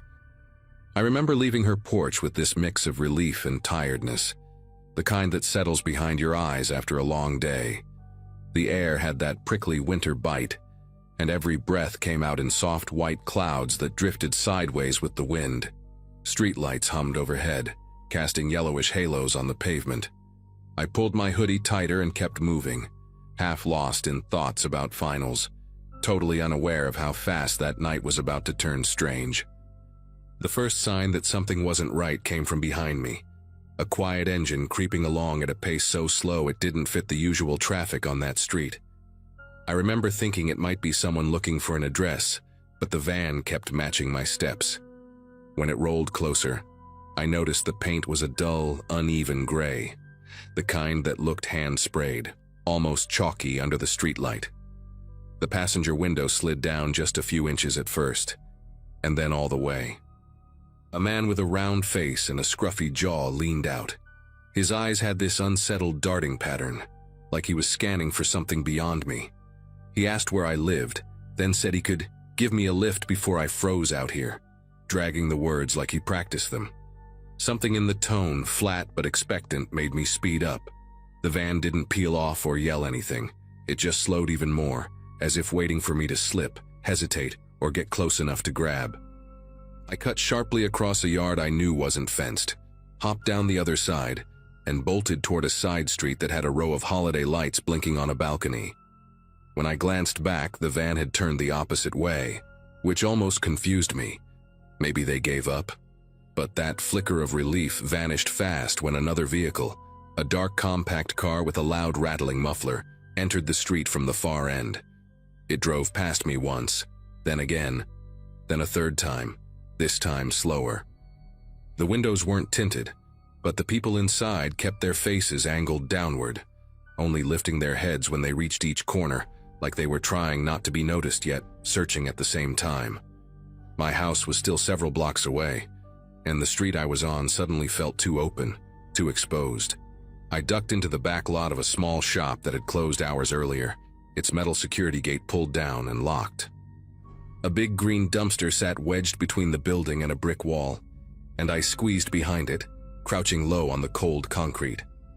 The sounds around me sharpened, the hum of the streetlight above, the crunch of gravel under car tires, and then the car stopping nearby. Doors slammed. I heard footsteps entering the alley, slow and deliberate. A beam of light cut across the ground, then swept upward along the brick wall. Another beam joined it. One of the men called out, his voice echoing slightly, asking where the girl in the hoodie went. Hearing that exact phrase sent a jolt through me. There was no way it was coincidence. They weren't just looking for someone. They were looking for me. The men didn't rush or stumble around like people who were confused or angry. Their movements had this unnerving confidence, like they already knew the layout of the alley and just needed to narrow down the hiding spots. One of them had a flashlight fitted with a long, narrow beam that sliced clean lines across the pavement. The other used a wider, bluish light that made the bricks glow faintly. They whispered to each other in short bursts, not enough for me to understand, but enough to tell they weren't improvising. At one point, the man with the narrow flashlight tapped the dumpster with his knuckles, 3 quick knocks, before sweeping the beam behind it. I pressed myself as small as I could, pulling my hood forward to cover the small patch of hair that wasn't hidden. The beam passed so close to my shoes that the rubber on the toes lit up. For a few seconds, all I could hear was my own breathing and the soft, static sound of their footsteps moving farther down the alley. Then one of them said something that tightened every muscle in my body. Check behind the pallets next. There were wooden pallets stacked near the back door of the shop, and from where I was, I could see the gap between them and the wall. If they searched there and didn't find anything, it meant their next logical step would be to backtrack, straight toward the dumpster. I caught a glimpse of one of the flashlights reflecting off a window above me, and that faint, distorted reflection made everything feel unreal, like I was watching myself from another angle. I remember gripping the edge of the dumpster with my hand and feeling tiny chips of paint flaking under my fingers. Just as their steps circled closer again, a distant siren echoed from the main road. It wasn't close enough to be alarming, but close enough that the men paused. One of them muttered something sharp and irritated, and the other swung his light toward the street as if checking for patrol cars. The siren grew louder for a moment before fading, but the timing was enough to throw them off. They began retreating toward their car, still alert, still scanning the shadows, but now with this uneasy hurry in their walk. When they reached the mouth of the alley, the car headlights flicked on, briefly illuminating the brick walls in harsh white. The vehicle rolled slowly down the block, the occupants staring out both sides of the windows one last time before turning the corner. I stayed crouched behind the dumpster much longer than I probably needed to, aware that the cold from the concrete had started creeping through my jeans. My legs kept tensing and relaxing on their own, like my body couldn't decide whether to run or stay frozen in place. When I finally stood up, the world felt too quiet. No cars passing, no people walking dogs, not even the usual wind rattling the loose gutter above the shop. I peeked around the corner of the building toward the street and saw nothing but an empty intersection. The crosswalk light blinking its red hand slowly, over and over. I knew I had only a small window of safety, so I slipped out of the lot and took the back route home, cutting through yards and narrow paths I hadn't walked in years because they were always too dim. That night, they felt like the safest options I had. By the time I reached my street, the cold had settled deep into my clothes, but I barely registered it. What I kept replaying instead was the way the men had used my hoodie as a descriptor, like they'd already been watching before the van even showed up. My house came into view between two leafless trees, their branches stretching across the front yard like thin arms. One window on the second floor glowed faintly. My mom always left a lamp on when she knew I was walking home. That small patch of warm light hit me harder than I expected. I hurried up the porch steps, unlocked the door as quietly as I could, and slipped inside. The house smelled like cinnamon tea and old wood, familiar and grounding, but my nerves were still strung tight enough that every creak felt amplified. I didn't tell my parents right away. Not because I didn't want to, but because something about the whole encounter felt surreal. Like if I started talking too quickly, I'd jumble the details or sound dramatic. I went straight to my room, sat on the edge of my bed, and tried to slow my breathing. From my window, I could see the faint glow of the street lamp outside and a slice of the sidewalk. For a long time, I watched that empty patch of pavement, half expecting something to turn the corner again. My phone buzzed with a message from Talia asking if I'd gotten home. I remember typing, "Yeah, all good," even though I didn't feel steady at all. Part of me was worried that saying what happened out loud would make it more real. The next morning, the local news ran a segment that made everything snap into place. A reporter stood outside a shopping center decorated with plastic reindeer and garlands, talking about an investigation into an organized group targeting young women walking alone after dark. They mentioned unmarked vans, mismatched license plates, multiple coordinated vehicles, and suspects using holiday crowds and early sunsets as cover. I sat on the couch staring at the screen while the reporter listed streets only a few blocks from where I'd been the night before. When she said law enforcement had disrupted part of the operation, but were looking for more individuals who fled, a chill threaded through me. Not the dramatic kind, but the quiet understanding that the men searching that alley hadn't been random predators. They were part of something bigger, something deliberate. Later that day, I finally told my parents everything. My mom listened with this silent intensity, her hand covering her mouth. My dad kept asking for small details, positions of cars, which direction the van came from, how many voices I heard, like he could reconstruct the entire night if he gathered enough pieces. They contacted the police, who took the report seriously, but admitted they were already overwhelmed with similar tips. Still, an officer assured us they had patrols circling the area more frequently. For weeks afterward, I stuck to well-lit routes, refused to walk alone after dark, and avoided the alley behind the shop entirely. Even now, years later, when I hear a slow vehicle crawling along a quiet street, something in me tightens for a moment before logic catches up. I never learned who those men were or how long they'd been watching the neighborhood, but I know this much. If I hadn't trusted that first flicker of instinct, I might not have made it home at all.